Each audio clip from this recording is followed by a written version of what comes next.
Wake up. It's time for Primal Scream.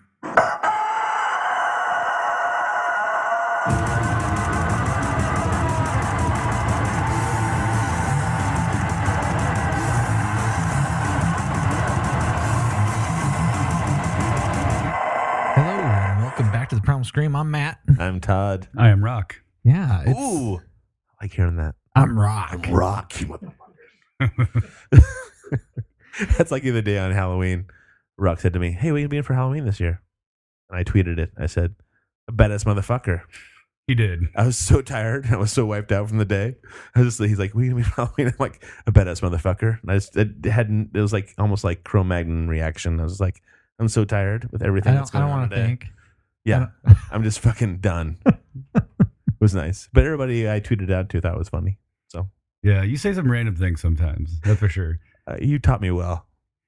For instance, one day we were leaving work and I told you I had a date that night. And you said, "Oh, you going to go home and shave your body?" I'm like, "What are you talking about? Why would I go home and shave my body?" Manscaping is a good thing. That's all right. Guys do that. You want this place down here to be an area for your mouth to be. You're so happy with your new piece of equipment. And we're not talking I'm about... talking about oral sex, and so that made me happy. It was just a random thing you to say to me. I was like, "What? What are you talking about? Go shave my body?" Maybe I should start doing that. Maybe I won't be single anymore for very much longer. I think you enjoy being single. I do too. Yeah, I do, but at the same time, it would be nice to get laid on a regular basis. You do get laid on a regular basis. When you talk By the same person. Oh. That's overrated. So I've heard. No, I'm just Yeah, I kidding. was gonna say. I'm just kidding. You never know when my wife will listen. That's I'm right. just kidding, sweetie. I love you. And for the record, I don't sleep around, so okay. No, you sleep in the same place. Different bitches come to your place. I was gonna say he's got his little itty bitty house, and it's so cute they can't stand it but stay tonight. Mattress on the floor, and they can't resist it. Total dude pad. 9mm right next to you. You're protected, baby. Yep, and a 380 on the other side. In case you need one. In case she needs one. What's this button for? It's the safety. Actually, That's wrong. yeah, well. I wouldn't know because I don't own a gun. But I think Rock can have any guns he wants. You happy about that? Yeah, I'm pretty There happy you about go. that. Good. Happy for you. I think only the government should have guns, to be honest. Oh, that's called pulling our leg. Yeah. That's called sarcasm. My kids always say that. Dad, that's sarcasm, isn't it? Yeah. You got it, buddy. All right, so a few things, current events, right? We like to start off the podcast with some current events Sure. a little bit. Let's talk about the TSA. We were just talking about that before we hit record. So I didn't know that it was a TSA agent who died. But the whole point is, to me, was it a TSA agent because he's a TSA agent that died? Or is it more of it was his boyfriend or girlfriend that he decided to shoot with the rifle? So they're a TSA agent. So what? Is it just more of like a personality thing? It's like he's like obviously was singling out this one person. Did they not he wouldn't let him take his shoes off, and so he shot him? Or I mean, I'm saying I don't know either. We probably shouldn't talk about it because we don't really know much about it. Yeah. well, here's what we know. We know that more than one person was shot. Yep. And we know that one person definitely died. Well, the We TSA also- agent we was also- killed, and somebody else is. There's like a bunch of other people that were injured. Right. And we know that the gunman is in critical condition. That's what we know as of right now from RT. Somebody shot him. Huh? Well, yeah. They thought he was dead. They thought he was dead initially, but he's in critical condition. Oh wow! So Did not know that. the guy who, I mean, from what you were saying, it doesn't mean that the guy who died that he shot, he meant like there was a grudge against him. If you walk, He shot a bunch of people. My assumption is that you walk into an airport with a rifle. First of all, if we're so high security, keep people safe, kind of thing, then why are we not Why aware did he of even get somebody through the walking door? in? And LAX is not it's not like a little teeny airport. LAX is fucking enormous. So if he's walking into an airport with the LAPD around in the airport besides TSA, how is not seen? And then I want to know more about what was the whole entire point of him being in there? I'm sure he kept the weapon concealed the whole time. He probably had a coat or something to keep it from being seen by people. So you don't really go through metal detectors unless you're actually going on a flight. You're right. So It's just like walking into the mall. There's not metal detectors in the mall, at least not in the malls around here anyway. And we don't want that. No, of course No. not. We don't want that. Well, yeah, I guess you could conceal it somehow. That's God. It's hard What's to wrap my brain what's around the stuff like screening area? They say he proceeded up into the screening area where TSA screeners are and continued shooting and went past the screeners back into the airport itself. that. So you walk. So there's a line you Is that travel where you get through. your ticket? You No. travel. You through. drop off your bags? No. If you want Okay. to drop off your bags, once you're done dropping off your bags, I never check a bag anymore because I don't want to pay the money, and I don't ever take enough clothes to go anywhere for that long. You go through security itself, and they check your ID, that you have an actual ticket to go somewhere. You go through the naked body scanner. And You then, go through the naked body well, you scanner. don't have to. I've opted out every time I've flown, but they make a big deal about it when you opt out. I went through to see how small my penis is, and so I opt to go through the scanner, and then you go through that, and all of that is just full of TSA. And so I could see how he could go. I don't know. It's still hard for me to imagine him standing in line, walking through, or even walking through it all. I'm guessing he didn't stand in line. I'm guessing he had a mission. He knew what he wanted to do, and he probably got up close to the TSA screening area and just pulled out his gun and started imposing his will because they're not armed. I don't think Right. TSA agents No, they're are not. armed. No, Not a whole lot of people are going to hear a gun going off and run towards it. So as soon as somebody starts shooting, I'm sure a shit ton of people are running away from that guy, which only opens up the avenue for him to proceed forward. And so they still don't know what he was doing there, what his motivation was, because he's obviously in critical condition. So somebody shot him, tried to stop I'm sure him, they're going right? through all of his shit, trying to figure that out right now. Maybe they already know. I haven't been keeping up on it. So. I haven't either. But, The people have been tweeting that like crazy recently, though. but regardless of the details, we know one thing for sure. The anti-gun people are going to come out and talk about how we need to get rid of guns once again, just like everything. That's, I don't know. Have you heard any of that yet? I haven't heard. I haven't heard there'll be a few. thing about it. What was wasn't there something else recently where a guy killed somebody and it was with it was like a really non-lethal weapon that he killed him with? Is this ringing any bells with anybody? Not at all. Not No. me either, no. All right, maybe I'm just fucking stupid. No, you're not stupid. It could happen. You're a smart guy. It's all right. You know what I'll do? Somebody You know what I'll do? somebody I'll pat him edit on all that out, pat him and then no one will know Pat him on that I the didn't head. know what I was talking about. Don't edit it out. That's no fun. That's no Man, fun. these guys sound halfway decent. You should hear some of the dumb shit I edited out. I only keep the smart stuff. What are you looking Well, I for? wonder What are you looking for? What do you keep doing this twisty thing because for? I want a beer, and where'd all the beer go? I brought down a 9-pack of beer. I put Where it is over it? by me. Oh, Have you ever tried opting don't out stop at one. of one of those X-ray scanners, though, the naked body scanners? No. I have. I've never gone through one. Every single time I always say I'd like to opt out for what do they call the alternate search, the alternate screening is what they call So they it. just pat you down? Well, they make a big deal about it. At least the places I've done it, they've made a big deal about it. They go, we need a bail assist, and then they yell so everybody can hear it. Then they make you stand in some kind of holding area, and they wait for a free person to come and basically search you, and they search you everywhere. And I had to wait probably 20, 25 minutes for this person to come. Oh, really? So I'm standing there watching all these people go through the body scanner, and they're looking at me like, what did he do? So they make you feel uncomfortable, and they kind of put a spotlight on you if you opt out of it. But and then they take you to this little area where it's not screened. But they did ask me if I wanted to go to a private location where people couldn't see this going down. I said no, I'm fine. Go ahead.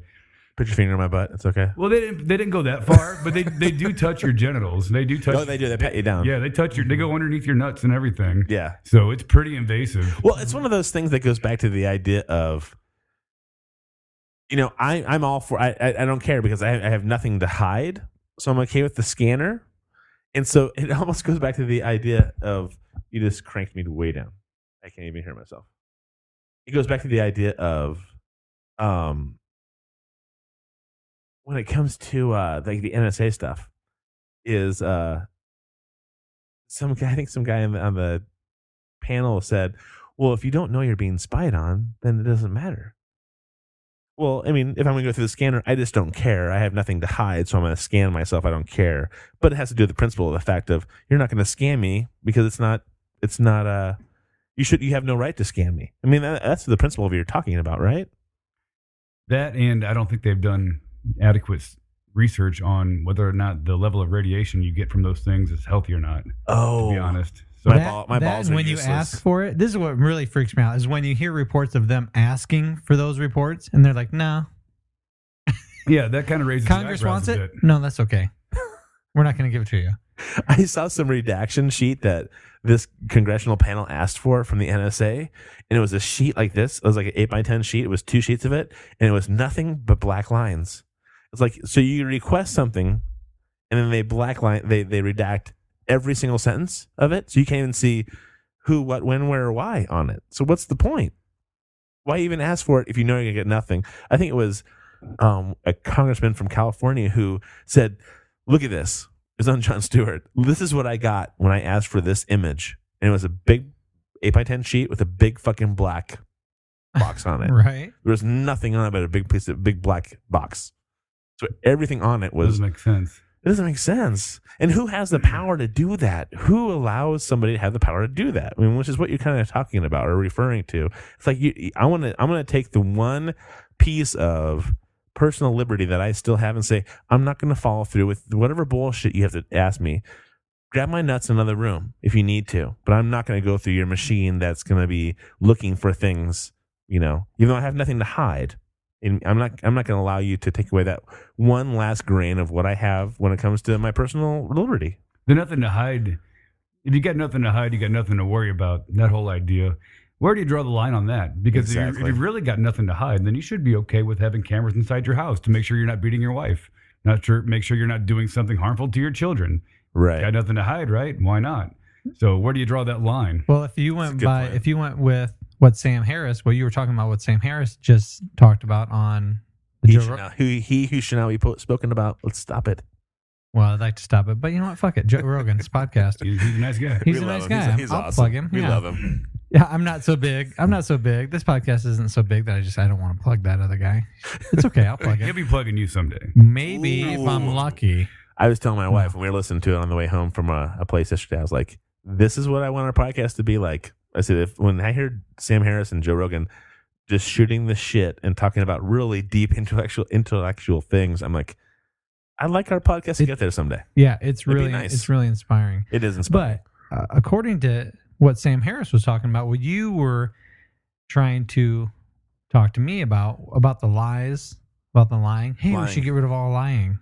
Well, then if you went with complete honesty, transparency, sure, then it wouldn't matter if we had cameras in every room of our home, and it wouldn't matter who was watching what.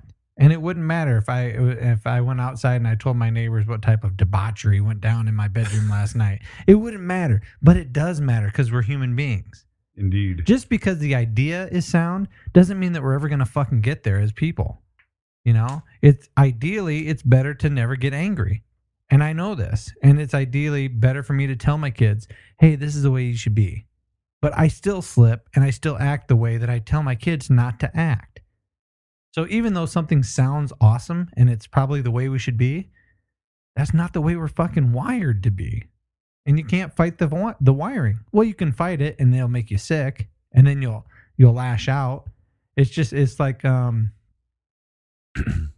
ex-wife used to call me this all the time. Cro-Magnon. No, not Cro-Magnon. It was when you'd be like, oh no, everything's fine. Everything's fine. Everything's fine. You fucking bitch! Everything fucking sucks. What's that called? Bipolar. I was close. I wasn't necessarily thinking that. I was thinking, damn it. It slipped my mind. I don't know what it is. We get what you're trying to say, though, yeah. But we get you. You suppress something, even with the best of intentions, sooner or later, your DNA is going to win out. Your DNA is going to win out. It's just like sex. You try to not look at the really awesome looking porn star looking chick that lives down the street. You really try not to look. But sooner or later, you're going to act out or your eyes are going to linger a little bit too long. Who tries not to? Or when you're having sex with your lady, you're going to be thinking about something else. Not that I've done that. But that never happens, actually. That never happens. I heard about that in a movie, but right. That's just some stereotypical male bullshit that we've heard about. It's not true. But you can't fight. There's certain things that you just can't fight. And I think the things that Sam Harris Harrison. It's just Harris. Yep, it's Harris. I think the things that he speaks about sounds really good. They sound really pretty cool, and they make a logical argument, right? He's super eloquent about things. Yeah, for sure. But it's not. I don't know if it's feasible. It'd be nice to work towards that goal, to constantly struggle, I suppose, towards that end. But I don't know if we're ever going to get there. It's funny, as I get older, I become more skeptical, which is, I don't know if that's just old age, but it's like I hear him talking, and I'm like, I just want to follow this guy. I want to listen to what he has to say, and I want to follow his ideas. And I immediately get scared. I want to step back and go, wait a second. Okay, so I really am like buying into what this guy has to say. I'm really feeding into it, and he's really got me. He's got me, the way he talks, the way he expresses himself. He's got me dialed in perfectly. And that's all good. You should take into great consideration the things that he's an expert on. But when he talks about, for instance, foreign policy and social structures and things like that, I don't feel like he's an expert on stuff like that. I've heard him talk about on podcasts and different interviews I've seen on YouTube. But when he talked about the nature of religion and the history of religion, he's a freaking expert on that shit. Right. I'll take what he has to say very seriously when it comes to stuff like that. But everything else, it's like just like everyone else, he's kind of a layman, and he'll fully admit, like, this is my expertise, so I'd be open to further argument on it. Right. This is my opinion. Right. Totally. Exactly. I have no idea what I'm talking about. This is my opinion about. Because no one person can have all the knowledge, of course. Exactly. And I do think that you talked about the delivery over the message, or the message and the delivery. I think that he's a perfect example of that, because he can really, he really has probably some really strong points of view, but he's so casual in the way he approaches things that you're really willing to accept what he's saying, because it really is done in such a casual way. I think Joe Rogan's hilarious, and so when I hear the things he says and stuff like that, I grasp on what he says. It's a different way of approaching things. Sam Harris is very laid back. It's like, well, if you've read this, or you've looked at this is the way things are. And this, he can really extrapolate things in a very casual manner. You really buy in. He does a very good job of not letting emotion cloud his opinions. Yeah. Which I really appreciate as a very emotional, reactionary person. I really appreciate the non-reactionary emotional things about Sam Harris. And you would think I'd be the opposite. Like, I would be more drawn to the idea of somebody who's more like, I'm charismatic, dramatic things. I'm much more apt to listen to Sam Harris. He's just so laid back and calm about things and addressing things. It's much easier to listen to than somebody who's it's like evangelical preachers. Or Obama. I would much rather sit back and listen to somebody who said, hey, this is why I think of the gentleman who did we first go to? Shane. Shane was the preacher, minister, whatever. Preacher, minister, and we just loved him because he wasn't necessarily super charismatic or super out there, but he really spoke to us, and we felt like we made a connection with him, and we did after that. My thing, I think the reason why I was drawn to him and why I wanted to come back every Sunday to listen to him speak was because he seemed so genuinely humble. He seemed so genuinely humble, right? And when he spoke, when we were there, when we first started going, and whatever timeline, for whatever reason, whatever he was talking about, he seemed very non-judgmental. Exactly. He was just trying to educate you on this book. He wasn't saying, now live your life this way. He was just saying, now let's talk about what happened in this area, or right. let's try to understand this a little bit. And you and I as young, and then we would leave you and I would leave the sermon, and we would have our own little podcast, but we weren't putting it out to the world. But we would go to Panera, and then we'd say, so what'd you think of the sermon? The two chairs are still in the exact same spot, and every time I go in that same Panera, I'm like, I remember those Sundays where we would sit back and be like, well, what do you think about what he said? And it really related to us as, at that point, young divorcees. 25, 26. I was 28. But we were young. We had been divorced. I had a child. And then it made us sit back and reflect on ourselves, so to speak, but in a non-judgmental way.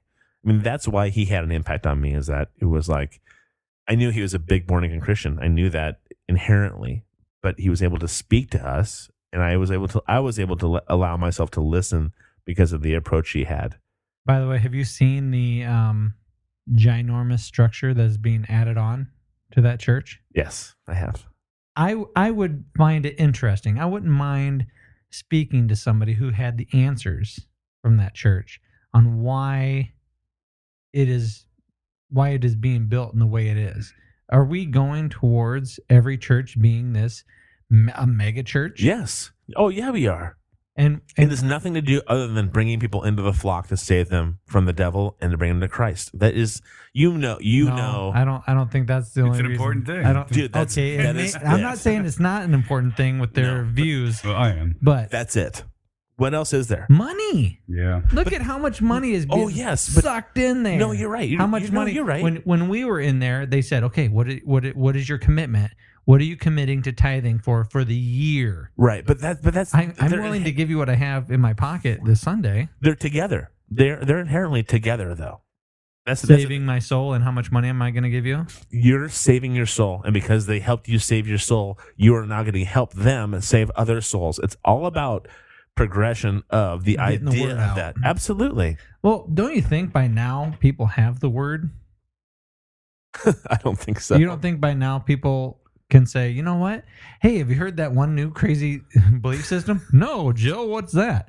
Well, it's Christianity. Have you heard that before? No, where are they doing that at? It's not a new thing. It's not a new goddamn thing. So it's on almost every corner. Right, but that's what evangelical things are. It's a new interpretation of the Bible. It's the new, for lack of a better term, new. It's old, but I mean it's the new interpretation of what born-again Christians are talking about. It's the new interpretation that will get the modern person to subscribe to their belief system. There you go. Oh, very nicely said, Rock. Yeah, I because hate it when he steps in and says something so eloquent, and you and I have been bashing each other with our words for half an hour. Dick. because our morals do evolve, and they evolve independent of religious books. And in order for religion to stay relevant, and in order for it to still survive, they need to change with modern morality. You know. And were we talking about this earlier or last week, where there is a news article that claims American Bible scholar claims ancient confessions prove story of Jesus Christ was entirely fabricated by Roman aristocrats. Right. I'm reading the book. I've been waiting the whole time for you to say this. That's right. I'm reading the book by the guy who's making those claims. His name is Joseph Atwill, Atwill, and it's called Caesar's Messiah, the Roman Conspiracy to Invent Jesus, I think is what the subtitle is. But his whole basic premise, his whole basic idea is the Roman Empire invented Christianity for a couple of reasons, one of which was to pacify the at the time rebellious Jewish people who were waiting for a Messiah to come, and they all thought it was going to be a military leader, a violent military leader. So to put out a story of a pacifistic hippie type Messiah who'd already come would do a lot to pacify them. And then also another reason he says is to create anti-Semitism. And he brought up, I'm only 3 chapters into the book, and it's a long book. And he brought up some things that that made me kind of think, okay, now I never thought about it that way. But if you read the Gospels, which I have many times, you'll realize that the authors of the Gospels painted the Romans with a positive brush and the Jews with a negative brush. And that lends credibility to the idea that Romans might have actually written them for that purpose. And see, and when he talks about those kind of things, I am much more of a holistic kind of thinker. And so I think of the whole theme of Christmas, for lack of, because it's coming up. And so I think of the whole idea of the Virgin Mary and on the donkey, and going to find a place to stay, and the whole idea of the 3 stars and the 3 wise men. I mean, the whole It was 1 star, 3 wise men, 3 gifts. What did I say? 3 stars. Oh, sorry. It's okay. I meant 1 star.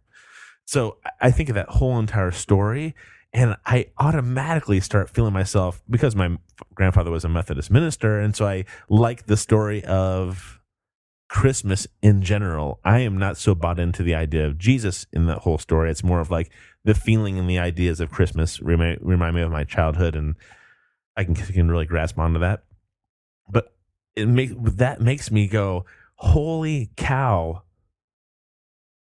How can, it's like, I mean, so to think that somebody's idea of pacifying a group of people started with this basis. And me, as a modern day thinker, still even though I'm an atheist, says Christmas I love and enjoy because of the whole idea of what Christmas is, all in a whole, not necessarily diving in and believing in one thing in particular.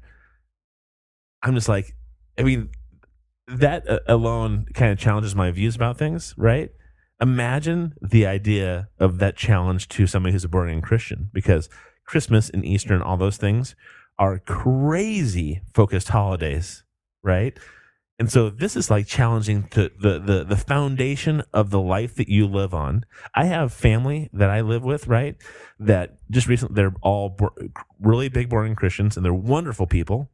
And my father just went to one of their weddings, the daughter of one of their weddings. He's like, I wasn't sure whether it was a wedding for them or it was a wedding for God. I'm like, what do you mean? He's like, everything was like over the top references to the things we're doing for God. We're getting married for God. We're doing this, our lives for God. And I was like, that's what they focus on. It's all about God and all about Jesus and the Trinity that's involved in that.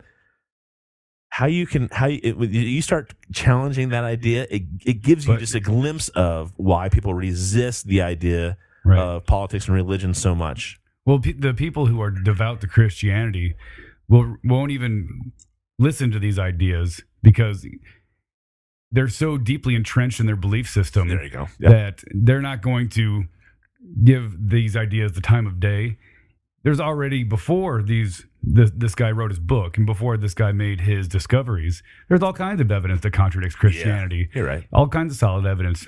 Christians still believe in Christianity, regardless of it. My dad gave me a book called The Pagan Jesus years ago that said through pagan, we consider it kind of a terrible term to call somebody a pagan because they're not a Christian.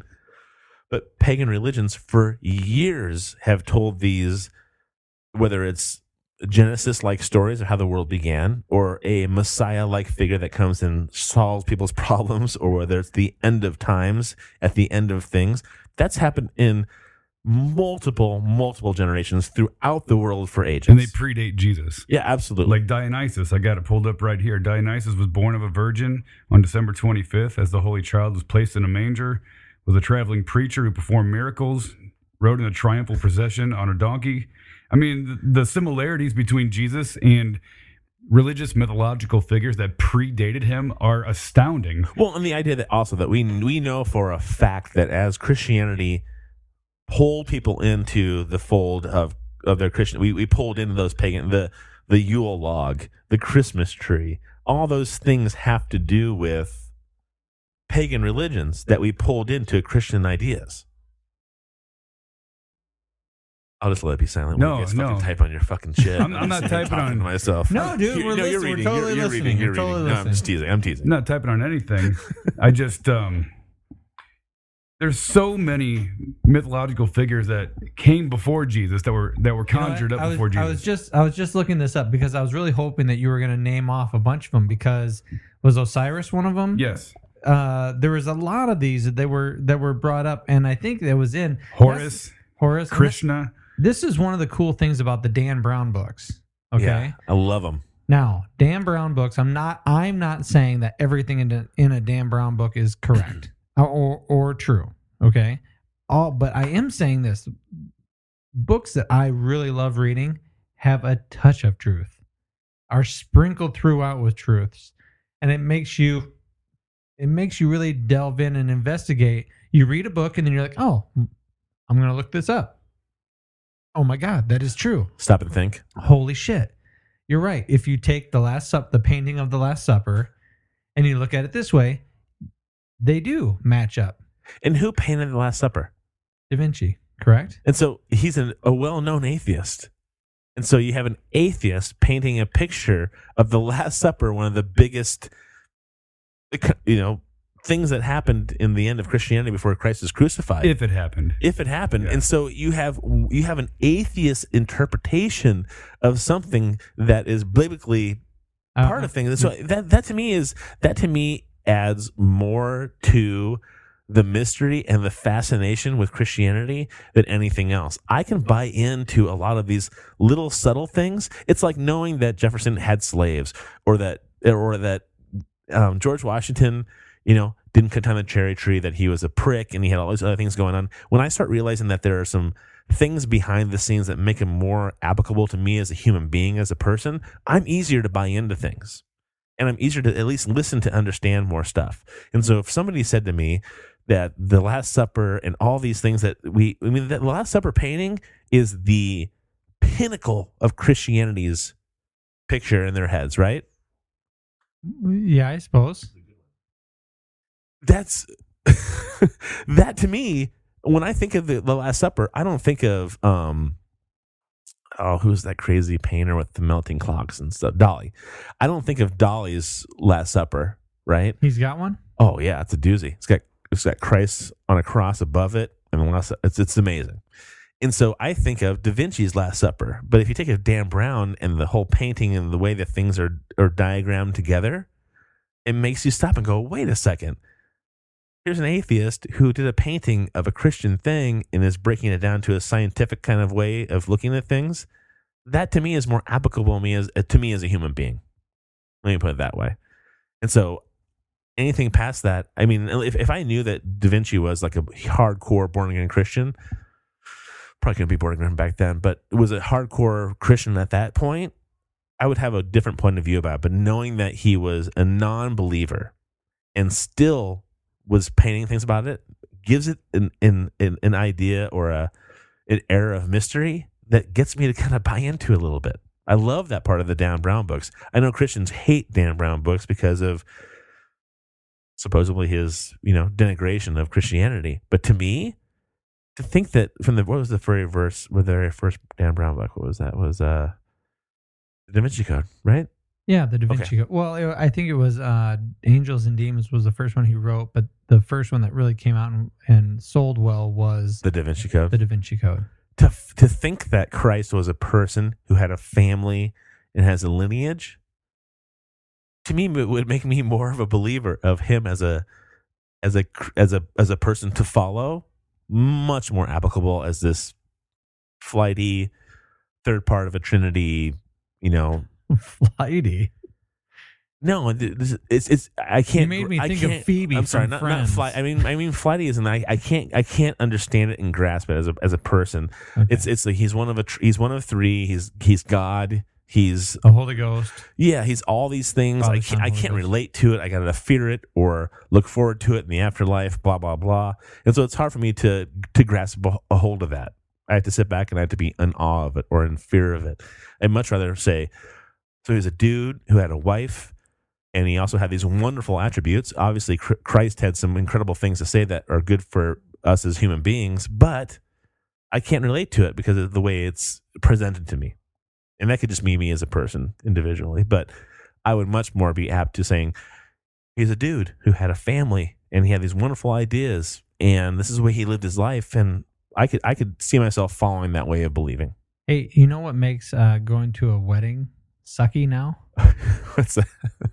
Having these fucking conversations, these ideas, these conversations that make you doubt Christianity, makes you doubt God, makes you doubt the spirituality of the act that two people. I recently went to a wedding, and this minister is really awesome and preachy, and she's like, "Isn't it great?" And it was a woman. "Isn't this great? This is God. This is God right now.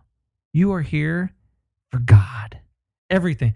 I mean, it's like every 2 seconds, let's remind us we're here for God. And there's going to be people who have downloaded or who will download this podcast and they're like, "Goddamn right, I was there for God." And there's going to be other people that are going to side with what I'm talking about. I sat there the whole time when they're like, "Can you bow your head and pray?" And I was like, I can't do it. I can't do it anymore. Because in my head, I've planted that seed of whether it's reality or doubt. Right.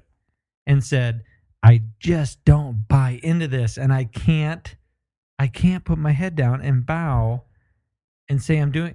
If you wanted to say, "Okay, we're getting married. I'm glad you all can be here to celebrate this marriage.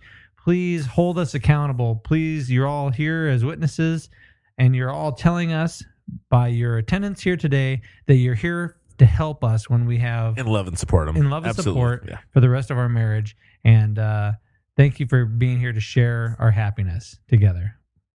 I can totally get behind that. Yeah. That lady that made that comment to you, she reminds me of the type of person who gives God credit for all the good things that happen in her life. But when bad things happen, she looks at it as like, oh, he's trying to show me a message, or he's trying to show me something, or he's trying to help me grow in some certain way, or it might be the devil working. So, like, let's say, for instance, she has a close family member who's struggling with cancer, and they end up beating the cancer, or a different kind of illness, and they end up beating that too, whatever it may be, some kind of thing that was almost hard to overcome. It happens against all odds, comes out victorious. She's going to give God all the credit in the world. Oh, it was God who did all this. But really, the credit should be going to the doctors, the people who really, really put the effort in who to save that person's life. But no, people like that, from what, I'm not going to pinpoint this person, but there are people like that who will not give credit to the human beings who took the time, the effort to save that person's life, and they give it to some imaginary being that they've never ever seen before. Right. It could possibly have spent 30 years of their life studying and working to make sure they found the opportunity or knew that the surgical procedure enough to know exactly what they were doing. I couldn't agree more. And I took this I went to a Native American sweat lodge years ago, and there was a guy from the Rosebud Reservation named Ed McGaw. I think he's still alive. Russell Means, I think, recently passed away. He was a very big, prominent Native American medicine man for the Rosebud Reservation. But I went to a sweat lodge with a Native American gentleman named Ed McGaw, and he said that you should never bow your head to the Great Spirit, or the Great Mystery, as they call it, because you should be looking into the eyes of the thing that's giving you all the things so that it's giving you food, sustenance, your life, everything that you have. You should celebrate in the idea of opening your hands and your life and looking into the eyes above of you of what you've been given. So you should never bow your head and close your eyes in a fearful bow down, kiss the feet. Yeah. He said you should celebrate in what you have available to you. And he was saying the Great Mystery, or in the idea of we have no idea of what we're talking about. We have no idea of specificity. Is that a word? I don't think so. I like it though. Specifically, we know what you mean.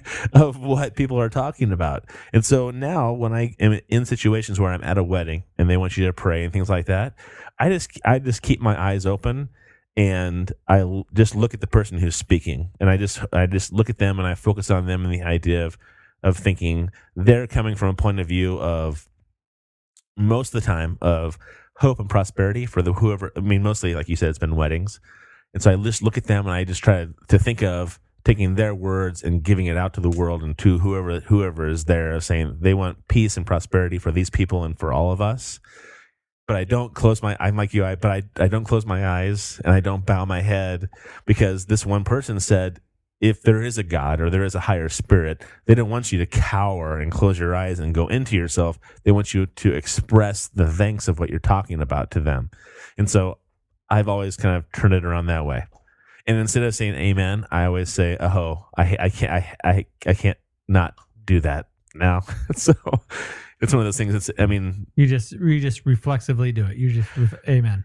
Everybody else is amen, and I'm just aho. I can't help it but say it, because I don't know if I've been trained that way, but I think let me tell you this one experience. Jesus. It has nothing to do with Jesus, but I was with a friend of mine who's a big Native American supporter or follower, so to speak. And he and I, when we had recently met for the first time, he talked to me about praying and celebrating the earth and the things that we've been given from Watanka, or the higher spirit, whatever. And he and I were looking for mushrooms, morel mushrooms, which is big in the Midwest.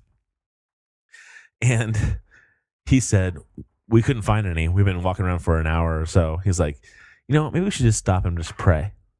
And I'm like, I'm not a big prayer so to speak. And he said, well, I'm not a big prayer. yeah, I don't pray a lot. We don't ask for things. Don't don't ask for forgiveness for things. And he goes, well, let's just stop and pray and just say thanks for just being here now and ask for guidance for finding what we're looking for. I was like, so you're going to ask God for mushrooms? He said, pretty much. I was like, okay. And so he's like, let's look into the sky. Let's give thanks for what we have now and ask for the opportunity to be put in the position to find all the mushrooms we're looking for and be happy with where we're at in our lives, blah, blah, blah. Right. Right? Yeah. And I'm not kidding you. We turned around and walked into the woods and we just started finding just a shitload of mushrooms. Now, there could be two things in my mind is that he knew he had mushrooms right there and he knew that we wanted to pray, but why he would put that much effort to get me to pray to him or pray with him, to get me to buy in is a whole different story. But part of me thought that we were allowing ourselves to be distracted for a moment. We were so focused on something that you can't, it's like looking for, where's Waldo in the goddamn books, you can't see anything because you're just so focused on Waldo. You take a step back and you say, okay, I'm going to stop looking for, red and white stripes and a pair of glasses. I'm just going to start just looking in general in different areas where I'm going to compartmentalize this picture and look through things. And so I think to me, that's what it was. It was that he allowed us to stop, sit back and think for a second about what we really were looking for. And so we were looking for morel mushrooms. And so then we stopped and we went to the right and we found them. And so I think that it allows you sometimes to just have some perspective. And so when I hear people pray, I was at a wedding last weekend. It's the same exact thing. Was God and all these things. And it wasn't overly crazy though. It was kind of nice to be honest. But it allowed me to give some have some perspective about my perspective on religion and things like that. It was a Methodist church, which is super liberal and laid back. But I was able to sit back and just go, okay, so this is just what it is, and it's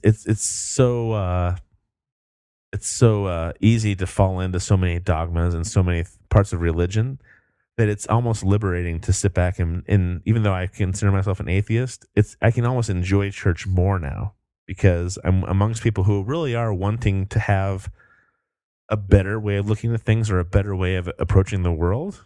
And it's seemed to have a kind of an effect on me in a really positive way. Have you been to church at all recently? No, I have not been to church in years. I went to church all the time when I was a kid because I was brought up in Catholic schools and went to church on Sundays and then once a week during school too, usually on Wednesdays. So, I could go to a Catholic mass and I know exactly how it goes. I got it memorized, you know what I mean?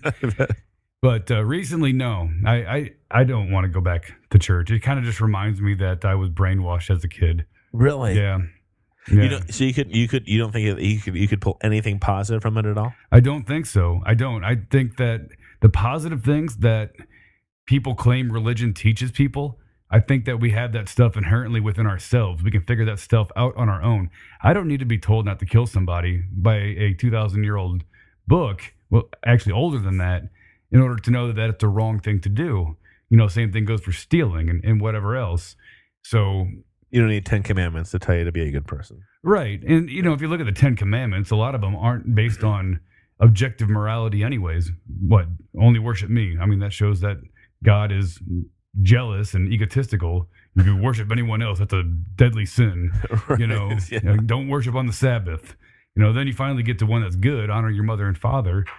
And I think that we can inherently kind of know that's a good thing without having it written on a stone tablet, So right. Well, do you think that it goes back to the primitive man needed somebody to say, right in their face, this is what you need to follow? I mean, and so it's been passed down for so many years that it's gone to the point where you and I can definitely say, well, I don't need 10 commandments to make sure I'm a good person. That's pretty easy to do.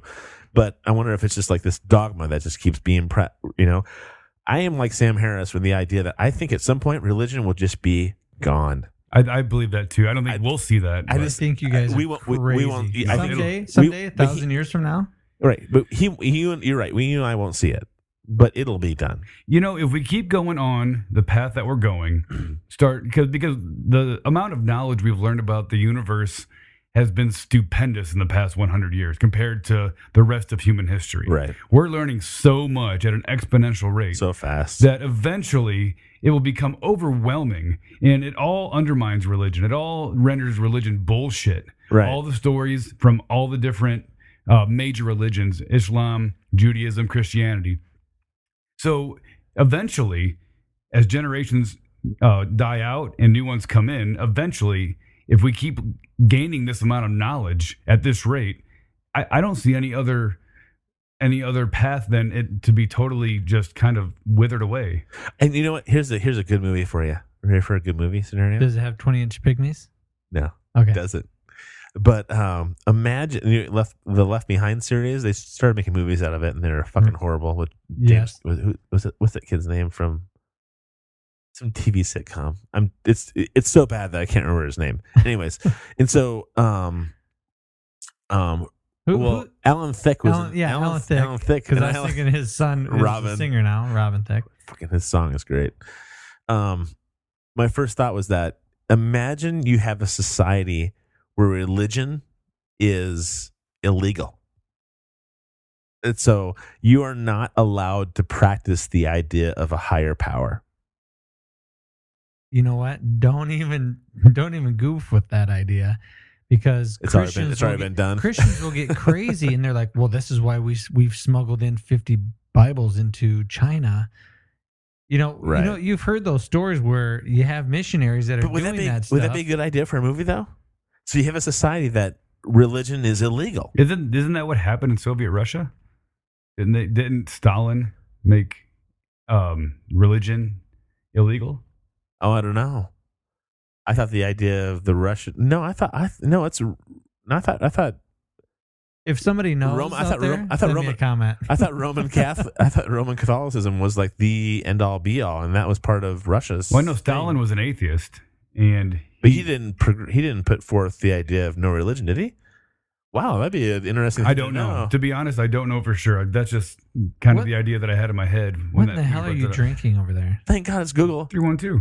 What is it? 312. 312. Goose Island, Chicago, dude. What is best that? beer ever. It's beer? Oh yeah. You and I will go to Chicago sometime. We'll go to the brewery. It's fantastic. Hey, did you have to go to Chicago to get that beer? No, I had to go to the gas station down the street. I don't think I'll be going to Chicago just for the beer. Let me put this out there: that Goose Island, I went to their brewery this summer. Did it smell like beer? No, it was fantastic. First of all, it's the first lamb burger I ever had in my life. It was phenomenal, and got me cooking lamb burgers all summer long, which you ate. And I ate or I hate? You ate and you liked it. Okay, here I got Wikipedia here. I'm sorry. Go ahead. No, let's go back to you. I've got the Soviet. I'm talking about beer. You're talking about religion. We're good. The Soviet Union was the first state to have as an ideological objective the elimination of religion and its replacement with universal atheism. The communist regime confiscated religious property, ridiculed religion, harassed believers, and propagated atheism in schools. Which is a lot like what's going on right now. There's a war on Catholicism right now. 1, 2, 3, pause. All you gotta do is ask Rock, and we'll edit it out. So you don't have to leave the room and pop the tank. So the idea that I had was basically right. Well, I shouldn't say right, but it was accurate that they kind of, I don't know if they made a law that says it's illegal, but they went ahead and Stalin did what he could to suppress religion and make objectivism and atheism more predominant in their culture. I wonder if you start saying you can't do something, you're gonna resist against it. Oh, no matter what it is, mm-hmm. Whether it's religion or it's pot or it's look how well the drug war has been panning out for us. Yeah. Well, I heard them talking about today. Sam Harris and he who shall not be mentioned. We're talking about a CIA plane that was well known in Guantanamo Bay for bringing people into Guantanamo Bay crash landed in Mexico full of cocaine. So a CIA plane was somehow involved in some kind of drug running. And it's also a well-known fact that the Contra deal with with under Ronald Reagan, and it's the Contra deal with Iraq for weapons and all that kind of stuff involved drug trade and weapons and things like that. It's just like the whole thing. Not surprising. That's and the part for me that when I would talk to the idea of libertarianism is that there has got to be a ground game for getting people back into politics. And so when I've talked to you both in the past about people being involved, whether it's the three of us, it'd be scary, but or you get somebody involved that is going to be a person that is going to do what you want them to do, or at least be a person that is going to do the right thing. But then does power corrupt completely? And so you can't trust somebody. I'm a huge Tyler Olson fan, right? Big liberal Democrat, right? But I like his ideas, what he wants to do. But then when you get in there, does it change the way you view things? Does it change the way you approach the world? I bring up ideas of CIA and running drugs and things like that, which is way above when it comes to me, Congress. Maybe some like black site BS that's going on. But at what point we are all just the little people that are all pushed down around here, and above us are all these congressmen and the president and everybody else who just does whatever they want to do, and there's so much money coming into the federal government at this point. It's the nature of government. I think there's a level above that. Of course, yeah. Star Chamber. What the fuck? You ever heard the Star Chamber before? No. It's like 5 families that rule the world. the Vatican. The Rothschilds. The Gottis. Yeah, no. There's a huge people there buy into the conspiracy theory of a lot of things. They say the Star Chamber. There's like 5 families that rule the world and have for centuries. I'm not going to go that far. I'm going to go as far as large corporations or people with millions or billions of dollars that can pay for lobbyists that can come in and persuade, bribe, or harass our congressmen to vote a certain way. What was amazing to me was on the Joe Rogan Questions Everything on the Sci-Fi Channel, when he goes and talks to a mentalist, I think is what it's called, a mentalist. My wife and I went and saw a mentalist in Vegas, and it was fucking freaky. It was amazing. He had people he threw out all these balls with numbers out into the audience, and the people had to throw the balls into this hoop. And as soon as there was enough balls that had landed through the hoop into this net, he pulled out this envelope that had been out in front of the audience the whole time. And when he pulled out the number, it read out. He's like, "These are the lottery numbers. Now you just got to figure out in what state." But he pulled out this envelope that was sealed, and it had all the numbered balls that had been made into the hoop that were randomly shot. That would have blew my mind. Yes. Well, I say this only for the reason of we can be easily manipulated.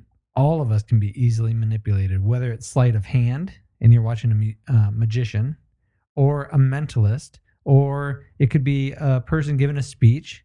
It could be a preacher. It could be a sermon. It could be anything that it guides us onto the path that it wants us to go down.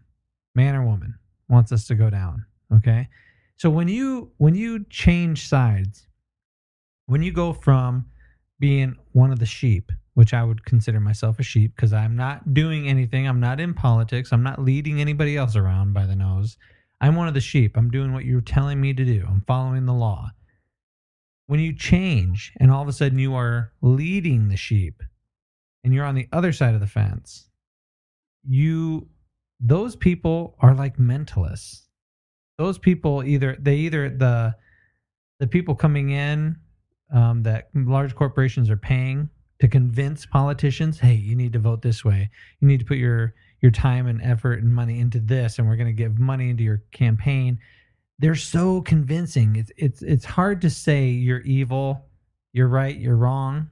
It's right. Because we're all so easily convinced one way or another. Isn't that part of humanity, though? I mean, because listen, if you were to say you were going to run for office, or Rock was going to say I'm going to run for office, and even though I may not agree with everything that Rock has to say. I'm going to be like, you know what? I know he's a good person. And I know that when he gets in there, and I may not agree with everything he says he wants to do, but I know overall, he's going to be thinking of me and going from things from a fiscally responsible point of view or a congressional point, or a constitutional point of view.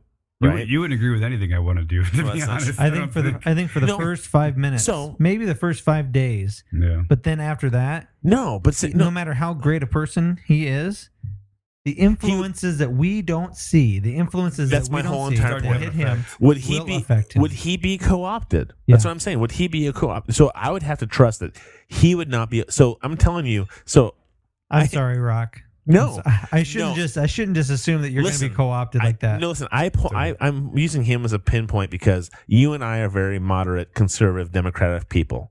He is much more libertarian, and so he's going to be an easy target.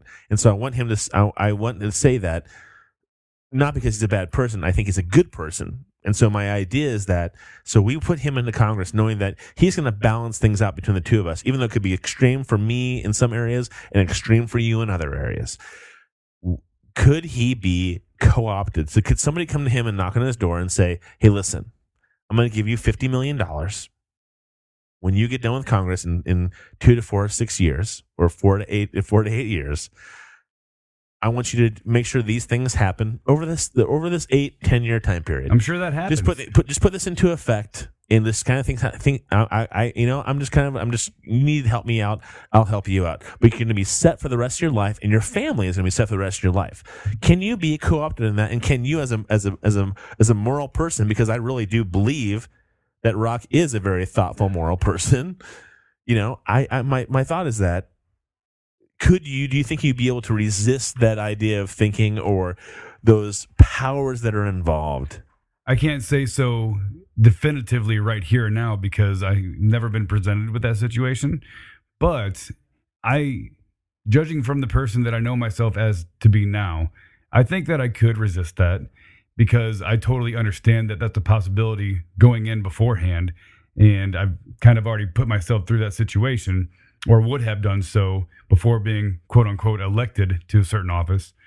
But I think that there's a lot of people that have good intentions and hold to their principles when they're going through a campaign, and then once they get elected, that overwhelming pressure from lobbyists, I think that a lot of them start to buckle.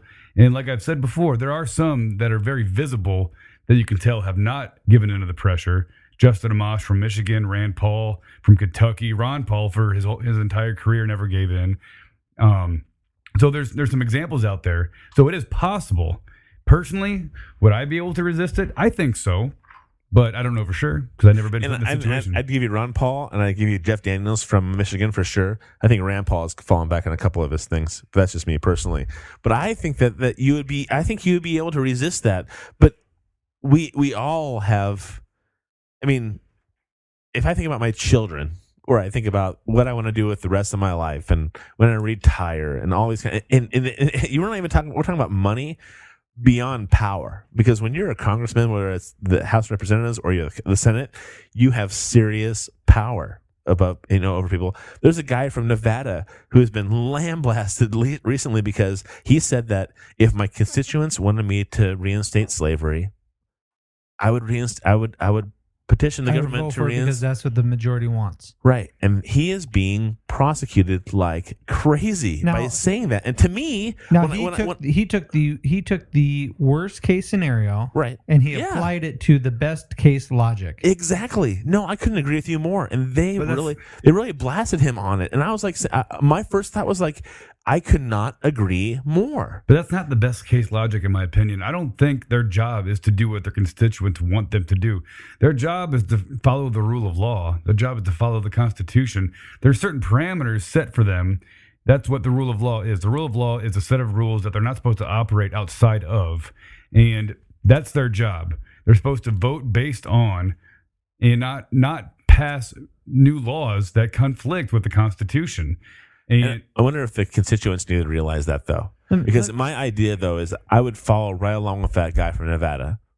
He gave an extreme example, like you said, and said that, because I've told you this in the past. I've said that if even if I'm a progressive liberal Democrat and I have a conservative group of people that are part of it, and I have a majority that call me and say, you need to vote yes on whatever, I would be apt to vote yes on that because the majority of my constituents are telling me that that's what they want. So let's say there's a group of people in a certain state, in a certain district, that really want their representative to go in there and fight for free internet for everybody.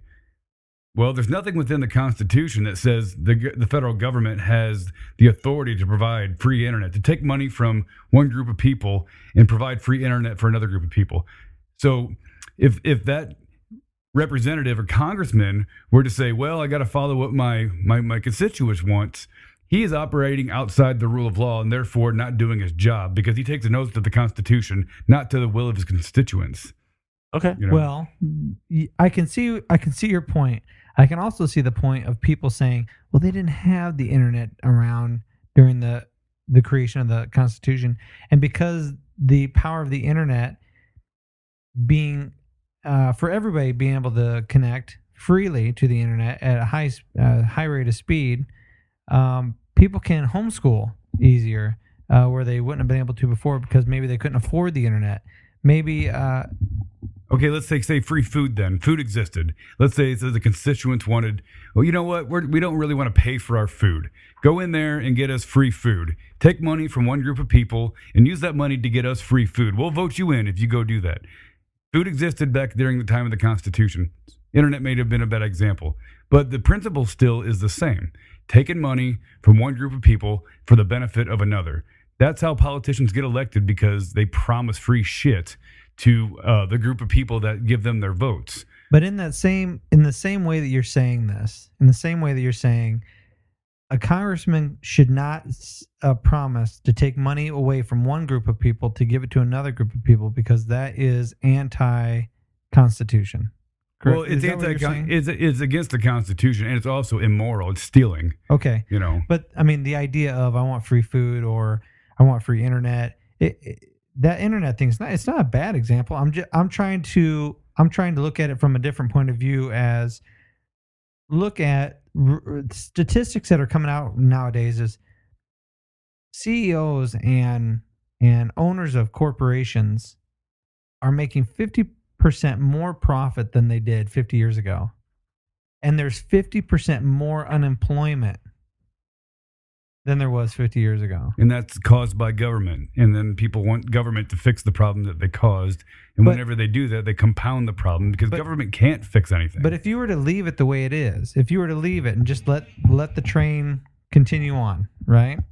And CEOs or it's so easy for me to jump into the bandwagon of villainizing these people who have billions of dollars, because I don't. And in a way, I'm jealous. And in a way, I see a type of crime that's going on when there's people that have so much and there's people that have so little. And for anyone to make the argument that, you know what, maybe you shouldn't be making so much. If healthcare costs are so expensive and you are making $50 billion fucking dollars profit, maybe you should can we scale it down to $1 billion? Can we put a ceiling on your profitability as a CEO? Or better yet, why don't we ask, why are healthcare costs so high? Instead of saying, instead of getting the class warfareism and saying, like, I'm jealous of this guy making this much money when there's these people over here making nothing, that diverts attention from the real question: is why is the cost of healthcare so high? Why is the cost of education so high? Why did I get charged $50 for frozen water? And ladies and gentlemen, that's a real fucking scenario. I had physical therapy done on my knee, and I got charged $50 for an ice pack. $50. Now, this isn't from some huge corporation. It's not from some really wealthy CEO. It's from one of my peers. It's from somebody, a normal everyday Joe or lady that lives in my area, that works in my area that I went to, and I didn't even receive this fucking ice pack. Is it a doctor or something? Or? It was a physical therapist. Okay, well, they get government money. I mean, exactly. Whenever you're getting free money from the government, you're going to raise your prices. Well, that's what happens in education. That's or they're going to charge you for it because they know they're going to get paid for it. I think they're going to get their money either way. Right. I think what's so easy to have happen anymore is, hey, thanks for coming in. You gave me your $20 for your copay or whatever to be seen by the doctor today, and I will be sending this bill to your insurance company. And you might see it 6 months from now. Well, okay, see you later. I didn't have to pay for it. And I know you don't look at it. You don't realize the cost until 6 months later. And then, even then, when you get your bill from the insurance company, you're not looking at an itemized list. My eyes, me personally, I automatically go to, do I owe anything? What do I pay? Is this a bill or is this a statement? Right. Oh, it's a statement. Fuck it. See you later. And I know my chiropractor does the exact same thing on, I don't know, Saturdays and Sundays. He is always saying, hey, if you want to come in. I'll get you in no matter what. And he just lines people up to get people in to get to see him because he has a $20 copay and he charges $120 no matter what. And so if he gets 10 people on a Saturday at $100 a piece, there's $1,000 on a Saturday. Now, I do want somebody to comment in on this and educate me because I'm sure we want somebody on the podcast as well that is a healthcare insurance person, provider, chiropractor. Yeah, somebody. Because my example here goes towards a chiropractor I saw at one time, and I might have misunderstood understood the person, or I might have understood him perfectly. But my understanding was, if you have insurance, it's X amount, right? Let's say it's $90. But if you didn't have insurance, it was $40. Are you shaking your head yes? Like that makes sense? I'm listening to you. Okay. Because that's what I heard, and it sounds so completely backwards. Maybe not backwards, but it just seems illogical. Why would I have to pay more if I had insurance? But if I didn't have insurance, if I was unemployed at that time, hey, just give me $40 and we're good. Because they're taking a chance on you. It's like an investment. That's what it comes down to. It's like but somebody. Isn't that fucked up? No, it's totally fucked up. It's like Rock when he was going to get his house. If I understood things properly. Yeah, when he was buying his house, he said that I want to put this much down, which is more than 20%. And so we're going to give you a higher loan for your house. Why? Because you're going to pay it off faster. And they want to make money off him. They make money off him. So he's like, fuck you. I'm going to put 20% down. And when I want to, I'll fucking dump a bunch of money on it. And I'll keep paying my monthly payment because you're trying to screw me. A lot of banks have early payoff penalties because, if you pay it off early, they don't make as much money as they had anticipated when you originally took the loan. But that, the banking system's a whole nother animal in itself. I mean, the money that they loaned me for my house was 90% of that was conjured up out of thin air. Why do you think banks? Next time you're just driving around town, just look at the bank. This goes for anybody. Just look at the buildings that banks have. They're just way too big and gaudy for the services they provide. Banks have very nice structured buildings, and it's because they can create money out of nothing and make money off the money that they create. It's ridiculous. Just look, like even the small banks are nice ass buildings. You know what I mean? Well, right. And especially now when there's really not like a true vault. There's not like physical money. Yeah. Exactly. I think like Brewster's Millions back in the day. Remember that movie with Richard Pryor? Good movie. I remember that. Where he had to spend like $30 million in 30 days. I think he spent $100 million in 30 days. 30 or 300. It might have been 300. Shit. And he was like, you had to spend it. No, I think it was 30 million. And it showed stacks and stacks and stacks of money. I think it was 30 million in 30 days. And then if you spent it all, you got 30. You got 300 million. Okay. I'm Googling it, so we'll see what happens. Because Google has all the answers. I didn't really plan for this podcast to be very religious based. Well, either did I, but I think that the idea, though, that's the whole point of this podcast. We can start with an idea and we can move on from there, because the fact is that when it comes to America, God bless us, I'm proud to be an American, we are extremely wrapped up inside of so many different things: religion, politics, money, greed, you name it. We are just a big conglomeration of crazy shit all the time. And so I think it's okay to take things apart.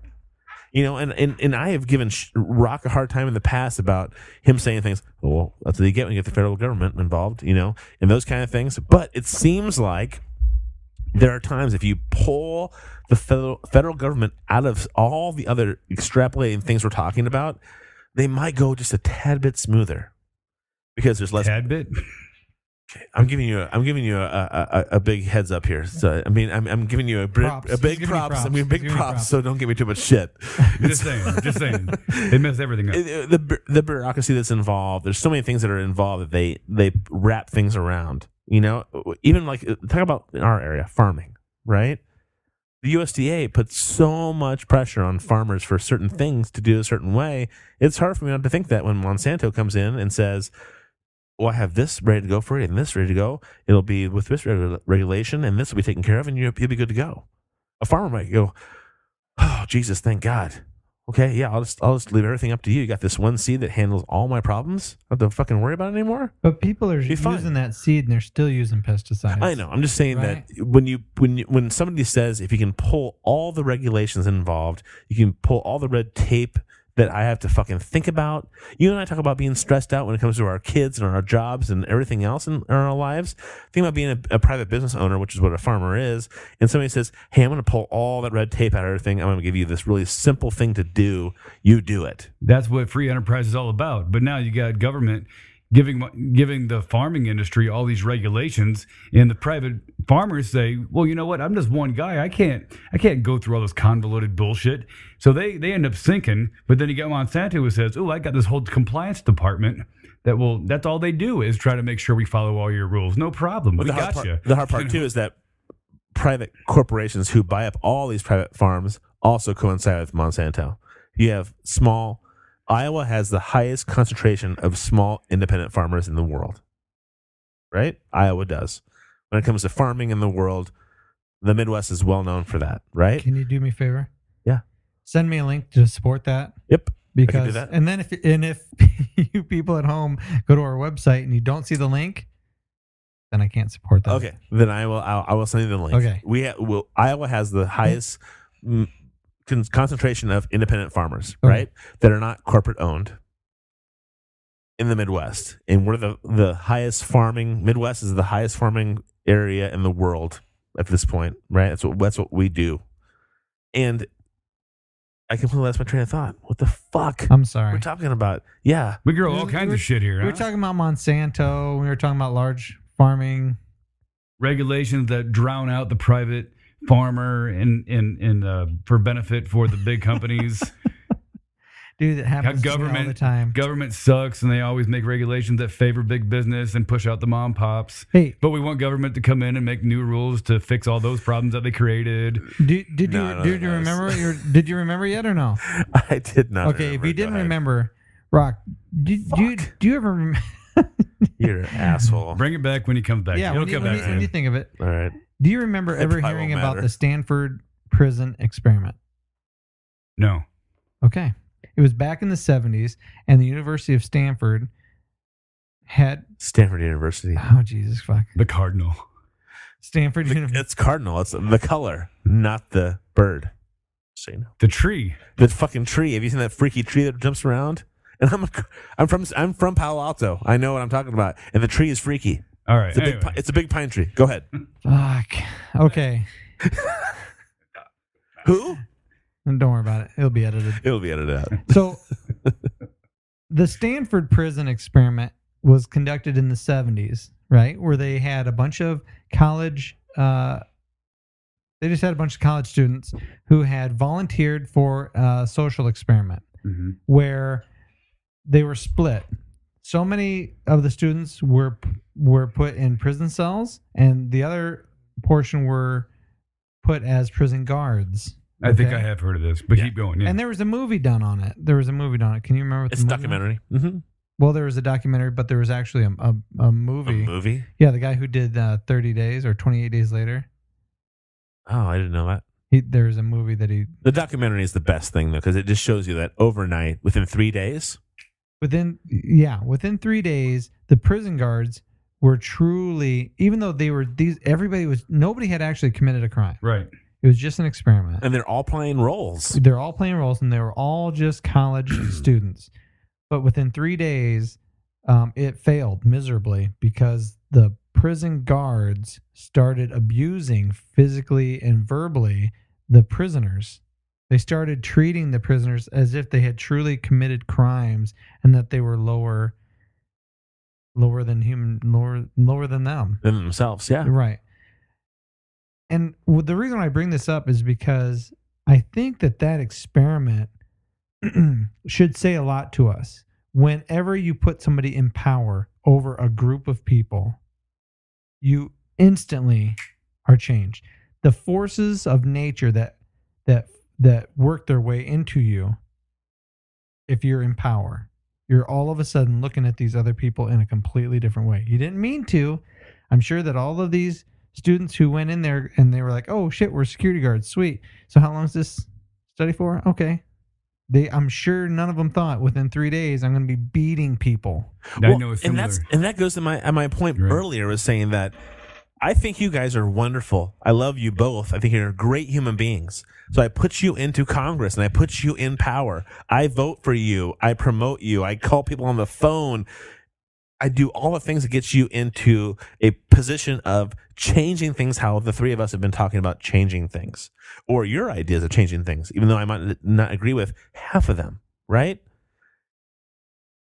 Does that still mean that it somehow you're going to be corrupted at some point because just the position you're put into somehow inherently is not going to work? Well, see, I think that a libertarian, if you're strict libertarian, then there's nothing that can really persuade you to go to take money from one group of people and give to another, because libertarians are all about not having that mechanism of taking from one group of people and giving to another, where liberal Democrats are, Republican conservatives are, even though they say they're not.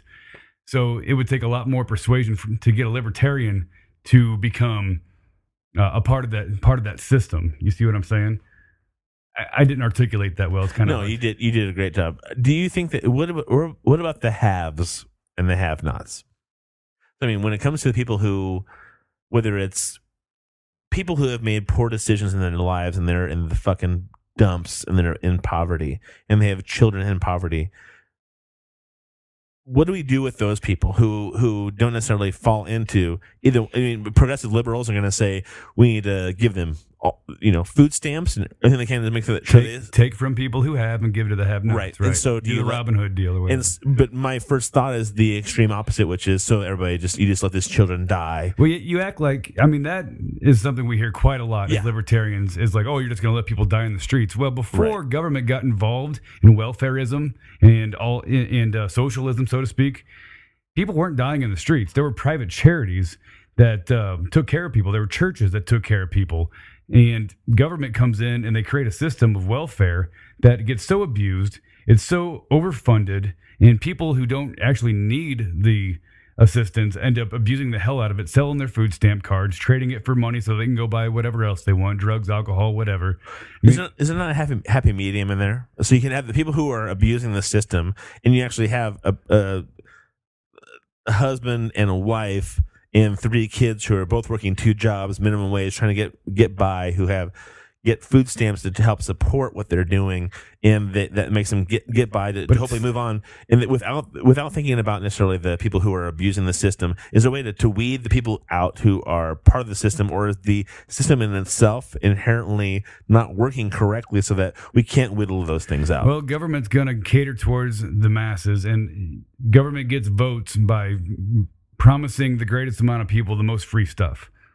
So inherently the system is flawed because they're going to try to offer people free stuff. So they don't want to fix the system. Politicians don't want to fix the system because that means they have to tell people they're not getting their free stuff anymore. So the best way, in my opinion, to do it would be to wean our way out of welfarism and get back to a totally free society where people aren't stolen from, and let private charities operate the way that they used to, and the way that they still do from time to time. Well, they still operate nowadays, but not like they used to, because people are taken from so much. I mean, so much money is taken from our paycheck, so that hinders the amount of charity that people are able to give to. It's forced charity nowadays through government. Maybe if my church wasn't building such a huge, well, I shouldn't say my church because I don't go there anymore. I But don't fucking go there anymore. but maybe if the church I used to go to wasn't building mega churches, if we weren't building mega churches and we just had small parishes on every corner, maybe churches would have money to give back to people instead of investing all this money into mega churches and we got to have all this amazing stuff. And I'm not gonna disagree with what Rock is saying. I'm just saying it goes back to the conversation that we've had in the past about education and things like that. Do we have to completely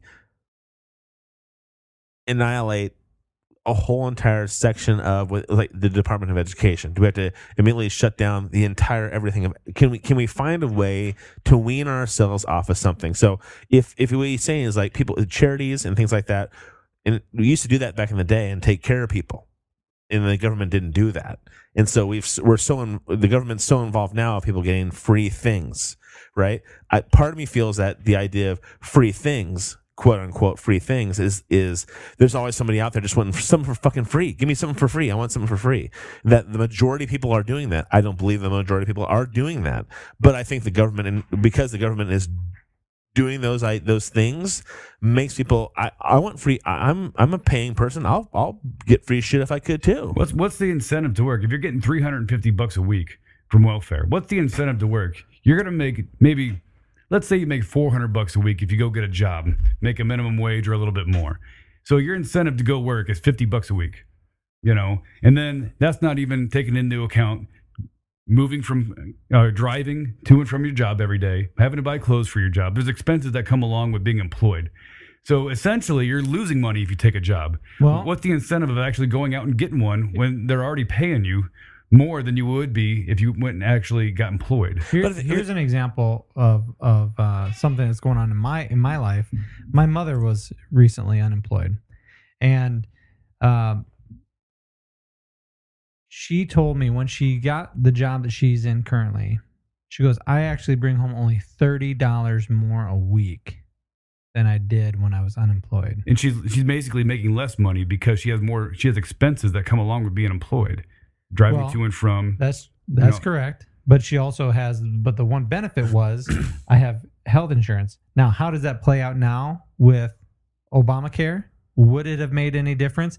Would it have possibly motivated her to stay on unemployment? Because the job that she went to, it's not a very fun job. It's not a job that you're like, woo, I'm glad this one came along. For a woman in her, I'm going to say 50s. She'll be happy about that. Yeah. For a woman in her later years, how about that? Perfect. To have some 20-something supervisor fucking yell at her and tell her to shut the fuck up when she's not making very much money, $30 more than what unemployment would pay. That doesn't motivate me to have a job. She's getting 40 it's hours. so easy to think of people who are getting unemployment. When I hear the story that my mom told me, yeah, why the fuck would I put myself through having somebody yell at me, having to be somewhere at a certain time, have no pride in my job? She'd have 40 extra hours a week. Yeah. You know what I mean? And To it's do whatever for she wanted $30. with. For $30, And so, what's the incentive to go get a job? When you have that situation, you could take the extreme example, and sometimes the extreme examples are the best ways to making a point. So let's say your mom lost her job. This is just hypothetical, right? Does that give you the right to take money from me to give to her to help her out? No. Because that's what welfare essentially is. Right. If it was a brand new thing like, hey, I should take money from Peter to pay Paul. No. But if it's one of those things that I've been paying into my whole life, and something, but you're also forcing me to pay for that too. That's correct. But if it's something that she has been paying into all of her life, because that was the deal. But even if you're not paying into it, you still get it. You can still go get it. Correct. There's no bank account that says your mom's name on it. Hey, you've been paying this much, so if you go and lose your job, this is a set of money set aside for you in that situation. And maybe that doesn't exist. That's right. But same thing with Social Security. But the agreement is, the unspoken agreement is, if I work hard my whole life and I pay into my taxes and I pay in for Social Security and the government's taking all this money, if hard times ever come up and I have to be and I become unemployed, I've paid into the system. I deserve some kickback because I've been. If the government, if you hadn't been paying any, you still get the benefits. I know, but I'm just saying. In my world, if you hadn't been paying your debt, if you hadn't been putting money into this, if it hadn't been an agreed upon type of thing ever, and all of a sudden you become unemployed and you go, hey, give me some of your money, I'd be like, fuck off. Right. But this is an agreed upon type of thing. But it's not agreed upon. Well, I never agreed. I never agreed to it. Did you? Didn't. Did you didn't, and I didn't. Yeah. But money's been taken out of my paycheck. Against our will. We have no choice in the matter. Social Security, we have no choice in that. They take the money and they put it, everybody thinks there's a trust fund for Social Security. No, they take that money and they spend it on other shit. They spend it to fund the Vietnam War. They spend it on whatever government wants to spend it on. But they make us think that there's a trust fund waiting for us for when we retire. And that's not the case. And, man, that's depressing. But it really speaks to the truth, though. I mean, I'm looking at him going, I disagree with a lot of things he says, but there's so much truth in the idea of we're allowing government to make the decisions for us. So it's really what it is. And so I'm saying I'm going to give my money to Social Security, and they're saying, awesome, thank you for trusting me with this. I'm going to spend it on whatever I need to spend it on, I'm not putting it in a bank to be invested. Absolutely no. I'm investing in the American government, which is obviously a very flawed thing at this point. Giving money to government and saying, here, save it for me for later is just asinine because they're going to spend it on whatever the hell they want. They're not responsible with money. They have a $17 trillion debt. We're supposed to trust these people with taking money from us against our will and trusting them to put it into a retirement fund when they can't even balance the budget. $17 trillion in debt. We're supposed to trust these people with our retirement? And we're supposed to trust these people with the money they take from us? I mean, think about the people we're trusting here. A local bank. Think about banks back in the day. So the three of us give our money to a bank each month, and they say, okay, we're going to charge you 1%, and that 1% we're going to take and we're going to invest in other things that have to do with the We're going to charge you 1% for putting your money in our bank? Yeah, sure. But then you have the option not to put your money in that bank. You don't have the option to not pay Social Security tax. Right. So I'm gonna have a bank, and I'm gonna say the three of us we're investing in this bank, and the bank says, okay, awesome, you guys are in this, so we're gonna take a percent from each of your income, and we're gonna invest it towards the market system and see how it works. And that bank does a terrible job of investing, and they bottom things out, and we've lost 1%, and so we can say, okay, thanks so much, we're gonna go somewhere else, and we go somewhere else to another bank. We don't have anybody else to invest in when it comes to Social Security. We have the federal government, and that's it. So we don't have any choice. You're forced into it. The social contract is such a one-sided contract because you don't have a choice. The government says, here's what you're going to do. You got no choice in the matter. So what about Social Security when it comes to like your and my grandparents? Who the whole idea of a Social Security was a safety net. A safety net, right? To help people when they get to their later years in life and they've worked their asses off and they don't have necessarily a huge retirement. They've been working at some meat fucking packing plant in Iowa, and they haven't invested very well, or they're not well informed, or haven't done a good job with their income, and they don't have a lot left each month. And so that safety net was there to kind of help them at the end of their lives, so that we are not paying extraordinary amounts of money to help them survive the last year. But that's what it is, though. We're paying them to get their checks every first of the month. Because government's already squandered away almost all the money that was in that trust fund.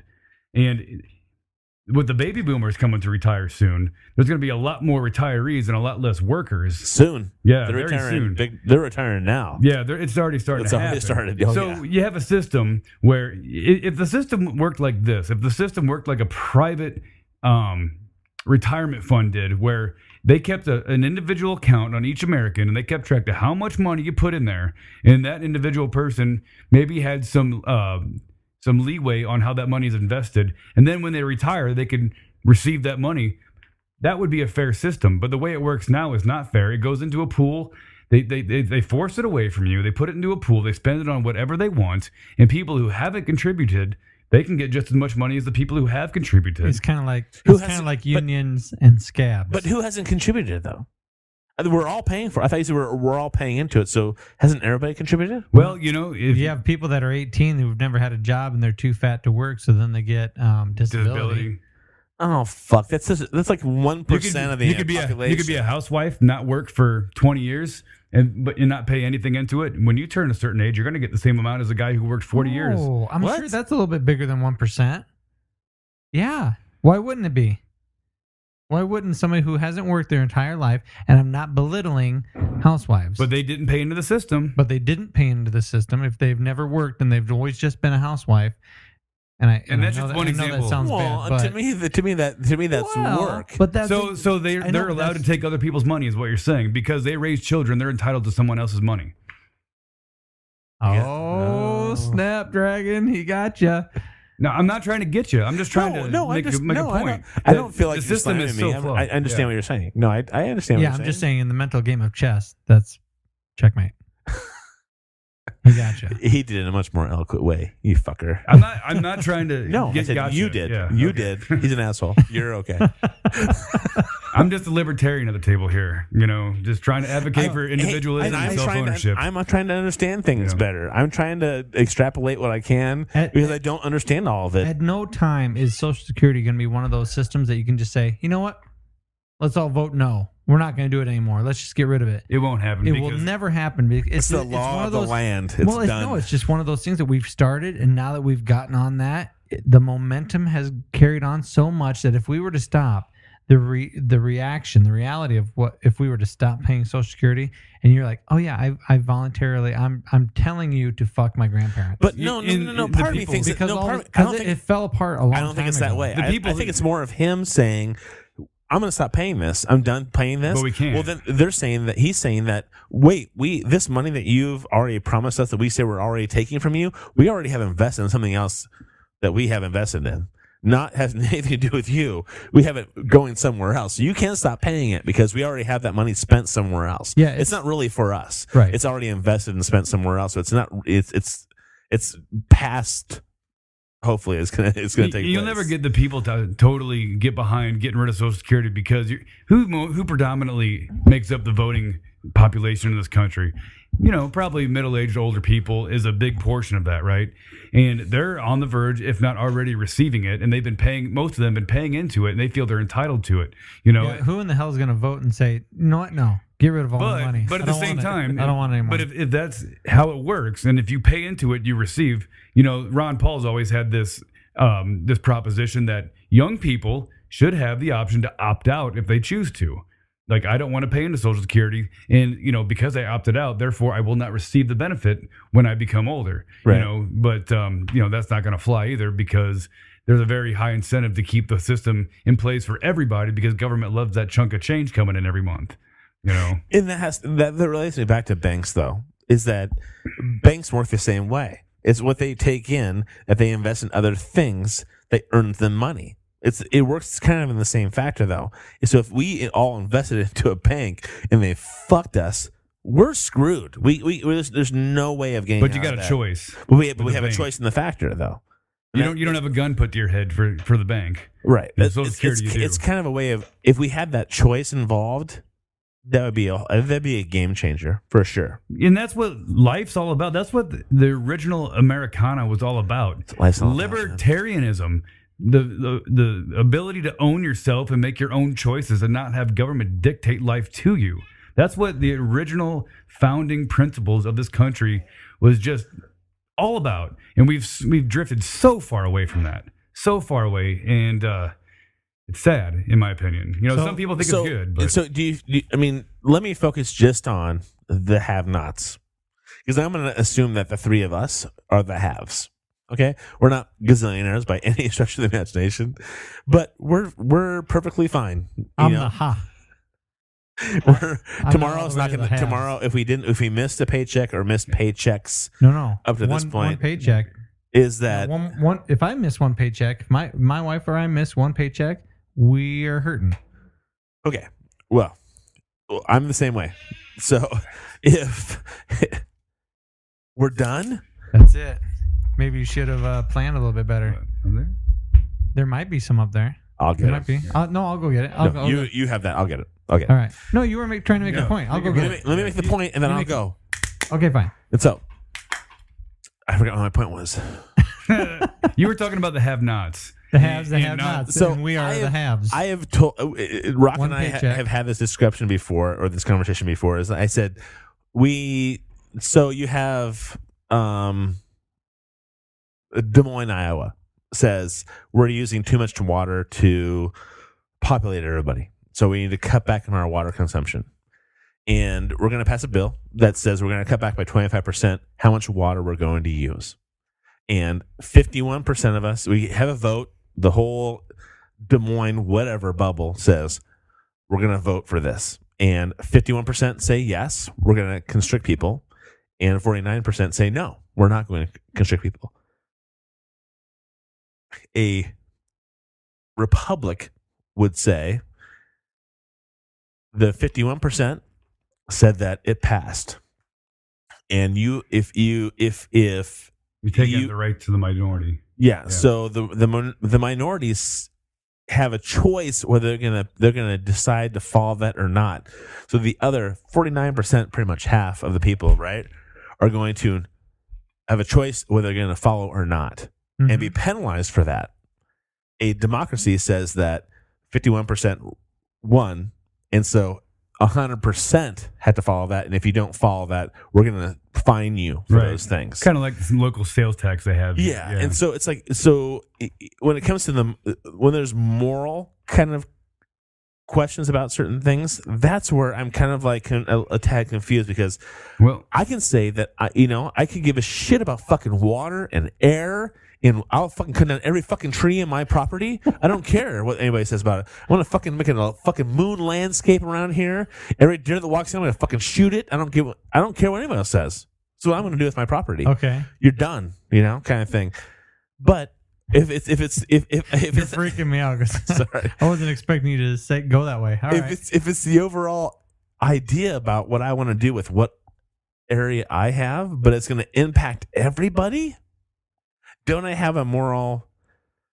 I don't know whether it's a moral point of view or a moral, compass about. I mean, if I'm going to be an asshole, right, about a certain thing, it's going to impact everybody else. But you're only an asshole from a certain point of view. You're not an asshole from the point of view of, this is my life. I only live it for 80 or 85, 90 years. And who the fuck are you to tell me what I'm supposed to do with my body, with my land, with the air that I breathe, with the water that I drink, with the animals that come onto my land that I purchased? Fuck you, hippie. So a creek that runs everything. If I want to shit in that creek, it comes through my creek. So I have all my cows shit in that creek, and I pump all my fucking sewage in that creek. Well, that's different, and it fucks everybody else. That's different, because that's where property rights come in. If you contaminate water that trickles down to my property, and I can't drink my water because of what you did, then I can take you to court, and I have a legitimate case against you. Okay, because you violated my property rights. So this goes to the idea of the laws of the land are going to prosecute when it needs to be, and I don't need to have an overriding thing to take care of those things. Right. You don't need an overwhelming authority saying, hey, we're going to make you do this. If you're violating my rights in my property, then I can take you to court and have that disputed. But Rock, let me ask you this. What's the difference between... Okay, so we decided that if I shit a creek that's going through my property and it affects your property down the stream, right, then you can take me to court. Right. Exactly. What happens when corporations buy land upriver and they are pulling water out of the stream or out of the aqueducts or whatever, and all of a sudden the river that was feeding the lake or whatever, the my water-based property that was awesome. I spent a lot of money for it. My house is right on the lake. And all of a sudden, a corporation is some huge, I don't know if it could be any water bottling corporation. If they buy it and they start sucking all that water out, putting it through their filters and bottling it and selling it, and all of a sudden the water in front of my house drops by 30 feet. That's a unique situation. I would be interested to see how a private court would handle that, to be honest. I don't know if that falls under the category of them affecting your property rights? Do you have the rights to the water that's flowing from their property to the physical water itself that's flowing from their property down to yours? You know, that's a very interesting question. I know, and you know, because you walk into a gas station or a grocery store and you see bottled water fucking everywhere, and I'll have to look for the documentary or the YouTube video that I saw this on, but there was a guy who was having this conversation with this reporter, and they said, "Yeah, you see where that dock is, way up there? That used to be where the water was, and this is where we live." Now the water's way down here. And why is that? Because a major corporation came in and sucked out all the water. That's a good question. And you know what? I can be very I don't know the answer to that, but I can be very confident by saying that I know that the best solution will be found through private arbitration and not through government mandates. Because when you got government mandates, you're going to have people schmoozing up to the people making the decisions. The big corporation's probably going to win because they're going to throw money at the politicians in order to get things to lean in their favor. So government isn't going to be the most moral answer to any question like that, in my opinion. Right.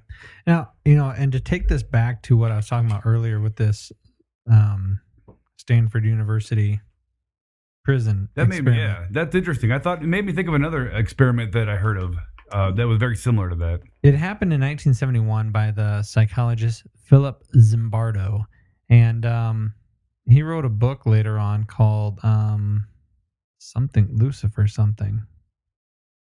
Anyway, it was supposed to last for 14 days. It only lasted for 6, not 3. It lasted for 6. And what they started to see were the guards began to behave in ways that were aggressive and abusive towards the prisoners, while the prisoners became passive and depressed. 5 of the prisoners began to experience such severe negative emotions, including crying and acute anxiety, that they had to be released from the study early. Now, and that's basically the study is about, we're going to give these people power over other people. Mm-hmm. And that when you look at that study and you're like, okay, this is what happens to people in general, the human condition in general, when you are given power over other people, isn't it really easy, or I guess it would be easy to look at politicians and go, okay, I understand why you did what you did. It's easy for me to understand that you started acting in an abusive way like these prison guards. It goes back to Sam Harris, free will. You know, do they have the free will to not act that way, or is it just part of the human condition? Right. You know. Right. And that sounds crazy to me. And everybody's different, but we're talking overall. Well, yeah, there was only like 1 or 2 people that came out of that study, and they did not follow the norms of their peers, whether they were the guards or whether they were the prisoners. And part of me wants to be. I would love to be part of an experiment like that. I actually have a personal experience that is very closely related to what you're talking about, because when I was in Iraq my second time around, I was in northern Iraq. We got this old Russian broken down prison up and running to relieve the pressure off of Abu Ghraib because they were overpopulated. So we received all these prisoners, and I was a medic, and you know, sometimes I did prison duty and stuff like that. And to be honest, personally, and I did not treat those prisoners any differently than I would anybody else, to be honest. I looked at them as human beings. That's just me. But I saw a lot of other people that did treat them like shit. You know what I'm saying? But so from my own personal experience, and I'm not trying to say I have a halo above my head, but what I am saying is that there are some people out there, because I know from personal experience, because of who I am, that don't give in to those the generalized human conditions, what most people would do in those situations. So were you not the norm then? I think so. I think I was not the norm, because from my own observations, most guys that I was with would be condescending and treat those prisoners differently, even though they knew nothing about them other than their prisoners. And it might be a tad unfair, but why would you say that? Why were you thinking differently, and why do you think that they thought of them differently than you did? I can't speak for other people, but thank you for saying that. You know what? That's one of the things I appreciate that I think is cool about you, that not a lot of people I hear say. You know what? I don't know what they were thinking. I can't speak for them. You Right. don't hear that Sammy a lot. Harris does it a lot. You hear people Yeah. in general just Try to put words in Well, people's and, mouths. and so that's why I said I want. Like What's what I your just did. point of view? But yeah, I can't speak for everybody else in that situation. But my own personal experiences, I was brought up by a father and a mother who taught me that everybody's on an equal playing field and don't judge a book by its cover. Maybe those people are behind bars for reasons that were not just. I don't know. And even if they were, they're still human beings that, made mistakes. Everybody makes mistakes. That's just kind of the background that I've had and the kind of the outlook that I have on life and on human beings in general.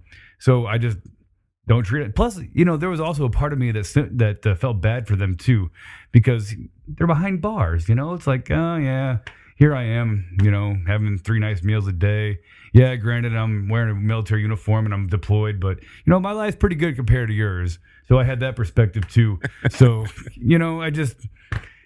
I really appreciate that perspective, Rock. I do. I think it's awesome, and it says a lot to you though, because I can at time be in my mind combative with some of the conversations we have, but to know that I sit back at times and I listen to you talk and I'm like, okay, a thoughtful perspective person.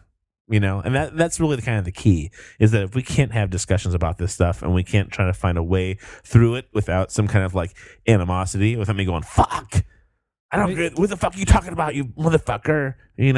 I understand where he's coming from. I understand the core basis of where he's approaching things from. Look at what our general society is, though. Even when you change the scope of it just a little bit, that 1971 prison experiment goes on every Friday night. Right. Goes on every Saturday and every Sunday. Football games. We talk shit about the other person. We're going to treat another group of people like shit. We're going to assume that we're better than them. We fall into those almost exact same categories. Because I want to. Anyway, so Brewster's Millions. He had to spend $30 million in 30 days to inherit the $300 million. Oh, so I was right. Yeah, sweet. I like being right. And see, he thought that was his worst movie ever, and it's one of my favorite movies. Richard Pryor in that and The Toy. No, I hate The Toy. What was the one where he was a prison guy? Prison guy. He was in prison with I like The Toy. Gene Wilder. Yeah, I like The Toy too. Yeah, it was Gene Wilder. Yeah, when they were like convicts and they got. I like it when one of them was deaf and one of them was blind. Oh, hear no evil, see no evil. Was that it? That was so horrible. God, I loved it. So bad. Loved it when I was a kid. At a time when Blazing Saddles was popular. Come on, man. That was the comedy of the day. I had a good time with it. That was all right. I love Richard Pryor, but I still think that my 80s favorite comedy is Trading Places. Really? Oh my god. It's because of the boobs, isn't it? Who's boobs?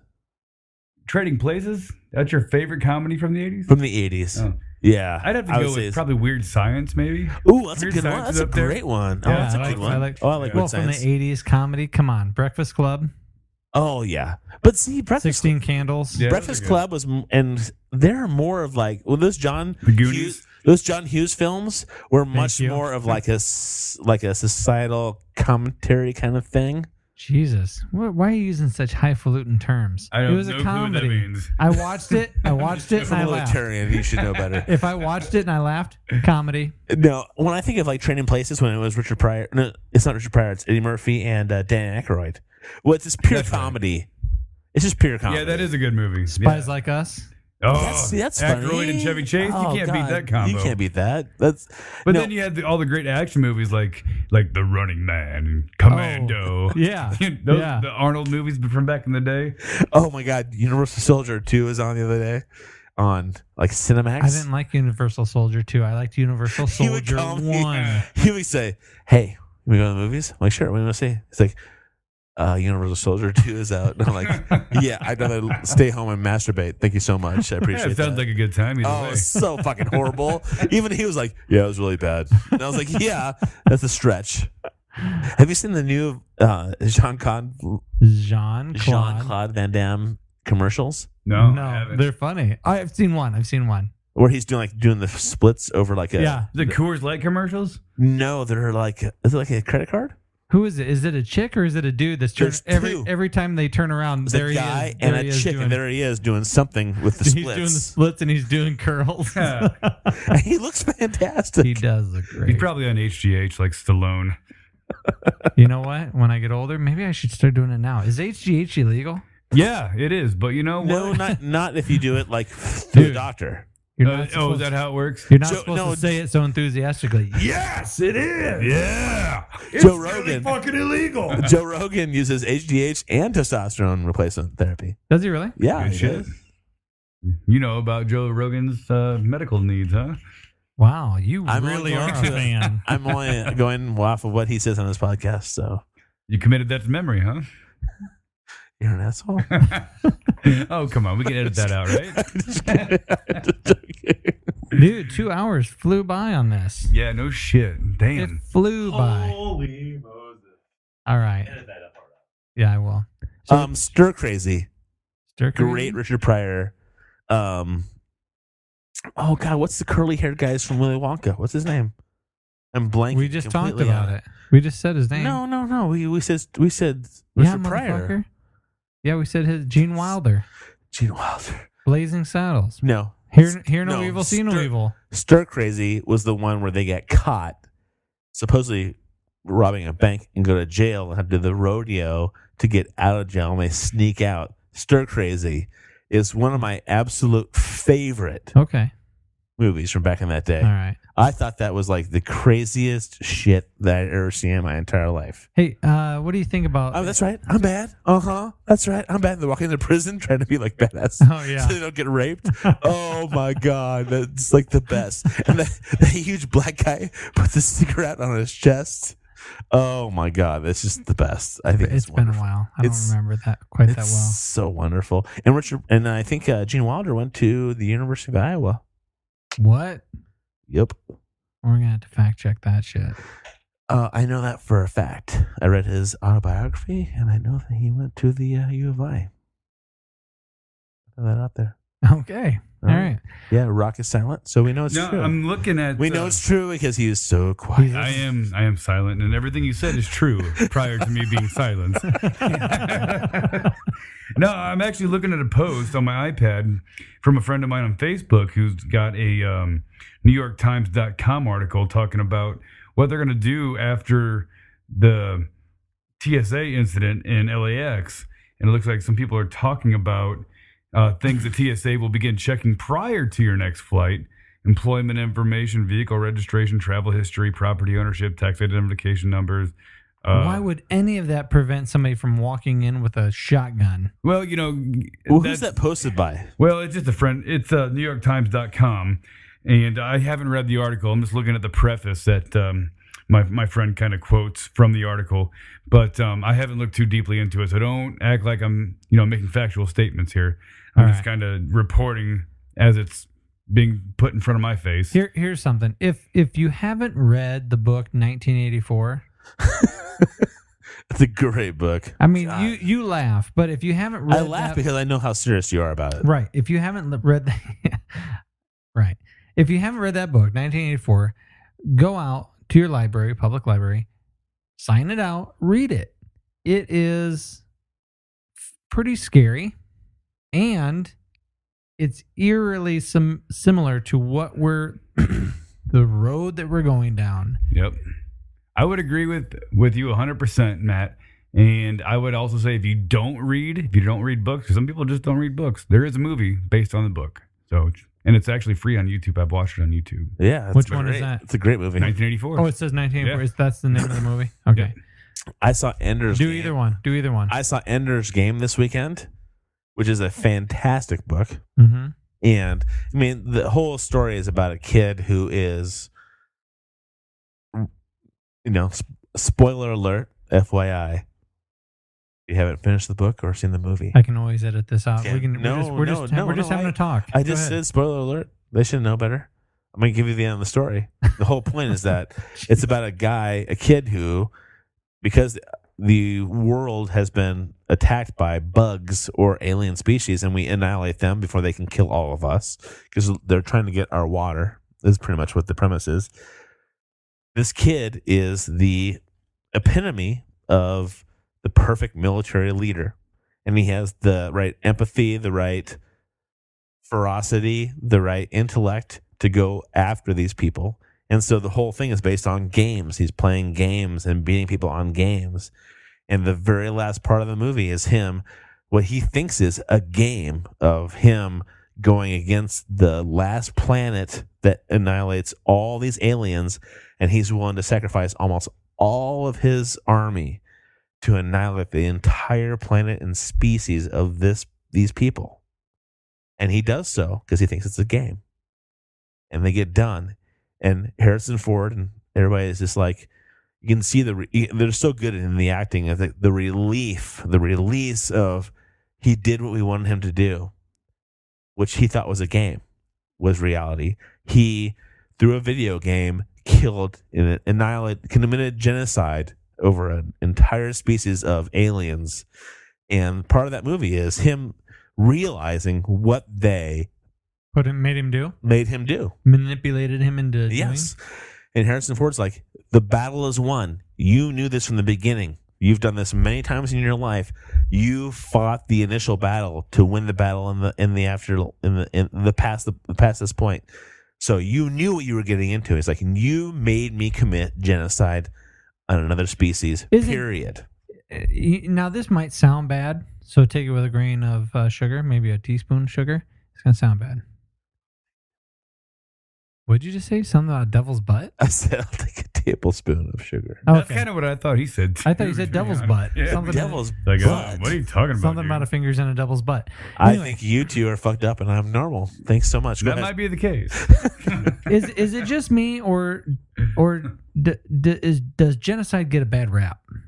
Well, you think it should happen or what? No, I'm just saying. Are you telling me that there is? You bring up this idea. You bring up the movie Ender's Game, and you say, here is a species, an alien culture that is going to wipe us the fuck out, take all of our water. Yeah.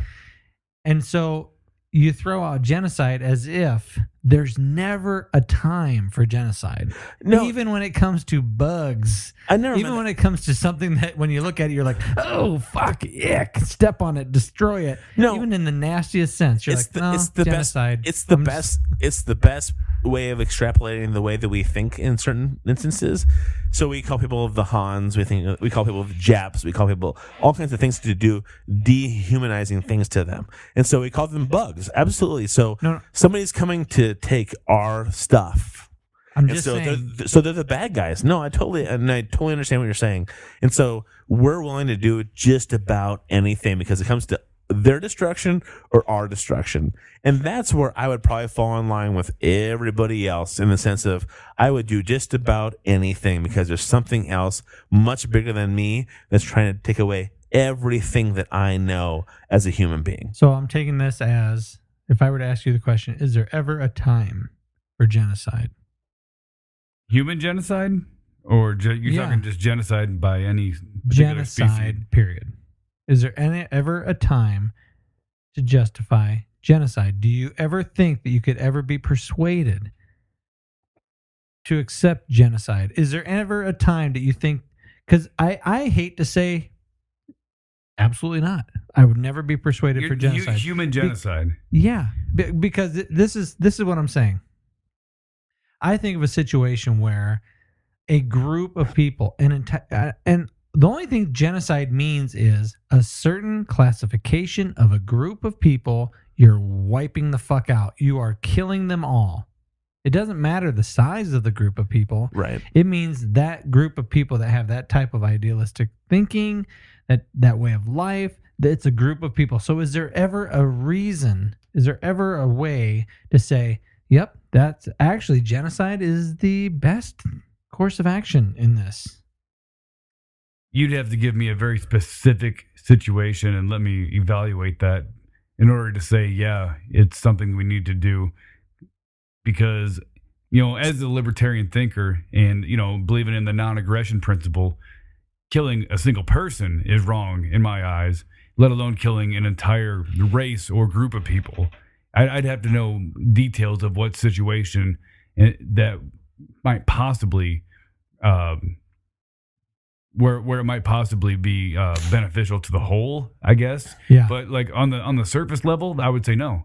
Okay. It's not justified. And I would no. think I think that religion plays a huge part in this, because they're talking. I think that Sam Harris was talking about this today when I was listening to it when I raked leaves in the beautiful fall Iowa afternoon. That That was very, you have that to. was very beautiful, Hansel Adams. Thanks so much. And then you just destroyed it. I mean, it's, I like to no shit. matter what the beauty was that I said, you just pissed all over it. Good for you. Thank you. You're welcome. So I'm just kidding. Please edit that out. That was horrible. I will shit on your taco.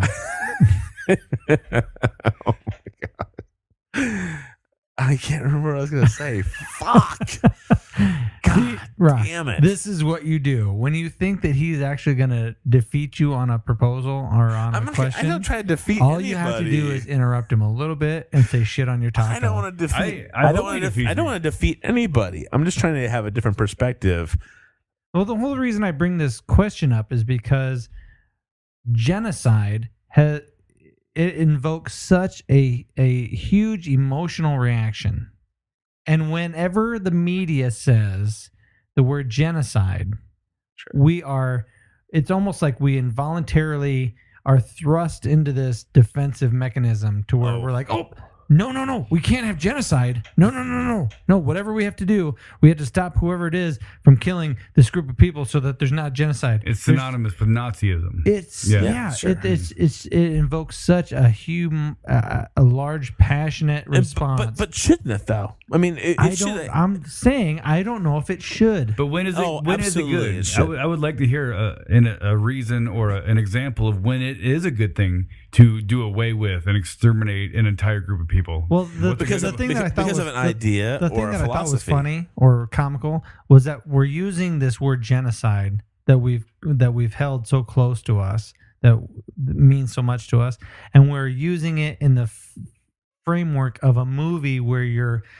your species as human beings are fighting for their lives, the life of their planet from an alien attack. And so then you throw genocide in there and you almost immediately want to say, no, you can't kill every alien. Well, maybe 90%. Then it's not genocide. Let me say this without giving too much. It's just kind of I've given everything away in the movie at this point, but pretty much part of the movie he says that you don't know that what happened was that there was something. Spoiler alert!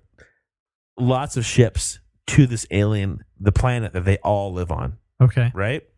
And so what the kid was, Ender, was he thought he was playing a video game and using the ships as a simulation to attack them and attack their planet. Yeah, we get right? that. Yeah. And so he annihilated everybody. And so he said to Harrison Ford, the main character, I can't remember his name, it's terrible, but he said, you allowed me to commit genocide on another planet. He's like, they would have come here to kill us. And he's like, you don't know that. They were all at their own planet. They were all doing their own things. They were protecting themselves. They were backed off from all their outposts. And so, we didn't need to do that. You needed to do that to make sure you felt safe and they were all gone. But we didn't have to go there and annihilate everybody because we don't understand them at all. In our minds, they're bugs. We don't know how they interact or what they do. We just think of them as these creatures. And so I think it could be the same way. We think of. I was just gonna say it's kind of like when FDR put all the Japanese Americans into internment camps because we were scared because it's just fear. Were scared. Yeah. It's just fear, that we make people things that we see things a certain way, and we're willing to accept the fact that this is okay because we're just not sure. And just for everybody at home, I'm not saying that I believe that there is a time for genocide. I just thought it was that's one of those words that we just so easily fall into and want to defend. Kind of like conspiracy. Like conspiracy is synonymous with, you're crazy. Exactly. When really, powerful people conspire all the time, you know. Sure. But we've been kind of conditioned to think that people who say the word conspiracy are crazy and have these outlandish ideas that make no sense. Yeah. So Especially yeah, there's a lot of words out there like that. people Yeah. in power. I mean, that's the kind of the key. You know, I mean, it's people in power that I feel like have the biggest influence. So if we were to sum up this podcast, one of the things that I think would probably sum it up well would be that Stanford. I don't know. It's hard to sum up this podcast. Well, I mean, we talked about religion, and Yeah. religion has power, and the people who get into power, and they use that power to influence others, and to, when you say that when Christianity was created, it was to pacify. Could have been. It could have Yeah. been to pacify the people in the area. And to create anti-Semitism Right. towards the Jews, you know. It could have been. So those people in power, they didn't act that much differently than what happened in the Stanford prison experiment. And when we see our government officials do something that we don't agree with, when you understand the Stanford experiment and you watch the movie or you watch the documentary or you read about it, it's easy to understand. We as human beings react a certain way. There's certain things that the majority of us fall into line with. And that's exactly what the author of that book that I'm reading right now, Caesar's Messiah, that's the point he's trying to make when he's talking about the premise of his book. He says, my point isn't to my goal is not to prove Christianity wrong. He says, my goal is to get the truth out there, get the facts out there, and based on these facts, we can learn something about the way governments act.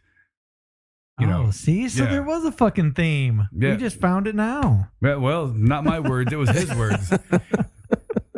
So, yeah. But anyway, I think that's great. Thank you, Rock, for being here tonight. Oh, yeah, no problem. Loved it. Very last minute. Appreciate it, though. It's No big always deal. good to have one more voice. Anytime. Todd had to check out his new piece of equipment. He loved it. He got a new headset. I have a and new mic. headset and a mic. It's fucking fantastic. Boys and their It's toys. so freedom. The freedom is amazing. I just can teach. You can if you would like very, to. very You liberating. can touch it. If you like, you're a good-looking guy. What can I say? Hey, Todd, how can people follow us? Please follow us on Facebook at theprimalscream.org. And on that website, you can follow us on Twitter. Please, we try to tweet a lot of fun stuff, a lot of ideas that you might not think about once in a while. But we want to throw a lot of things out there for you. So we're always kind of expanding our thoughts in our brains and seeing other points of view and things like that. So please follow us on our website. But Facebook is probably the best way. Twitter, we have a lot of fun feeds, but it's more Facebook would be more of the things that we talk about on a daily basis with our podcasts. And when you're on our website, please Facebook us and like us. Twitter, Pinterest, all those things. We try to keep things going all the time about what's going to be going on out there.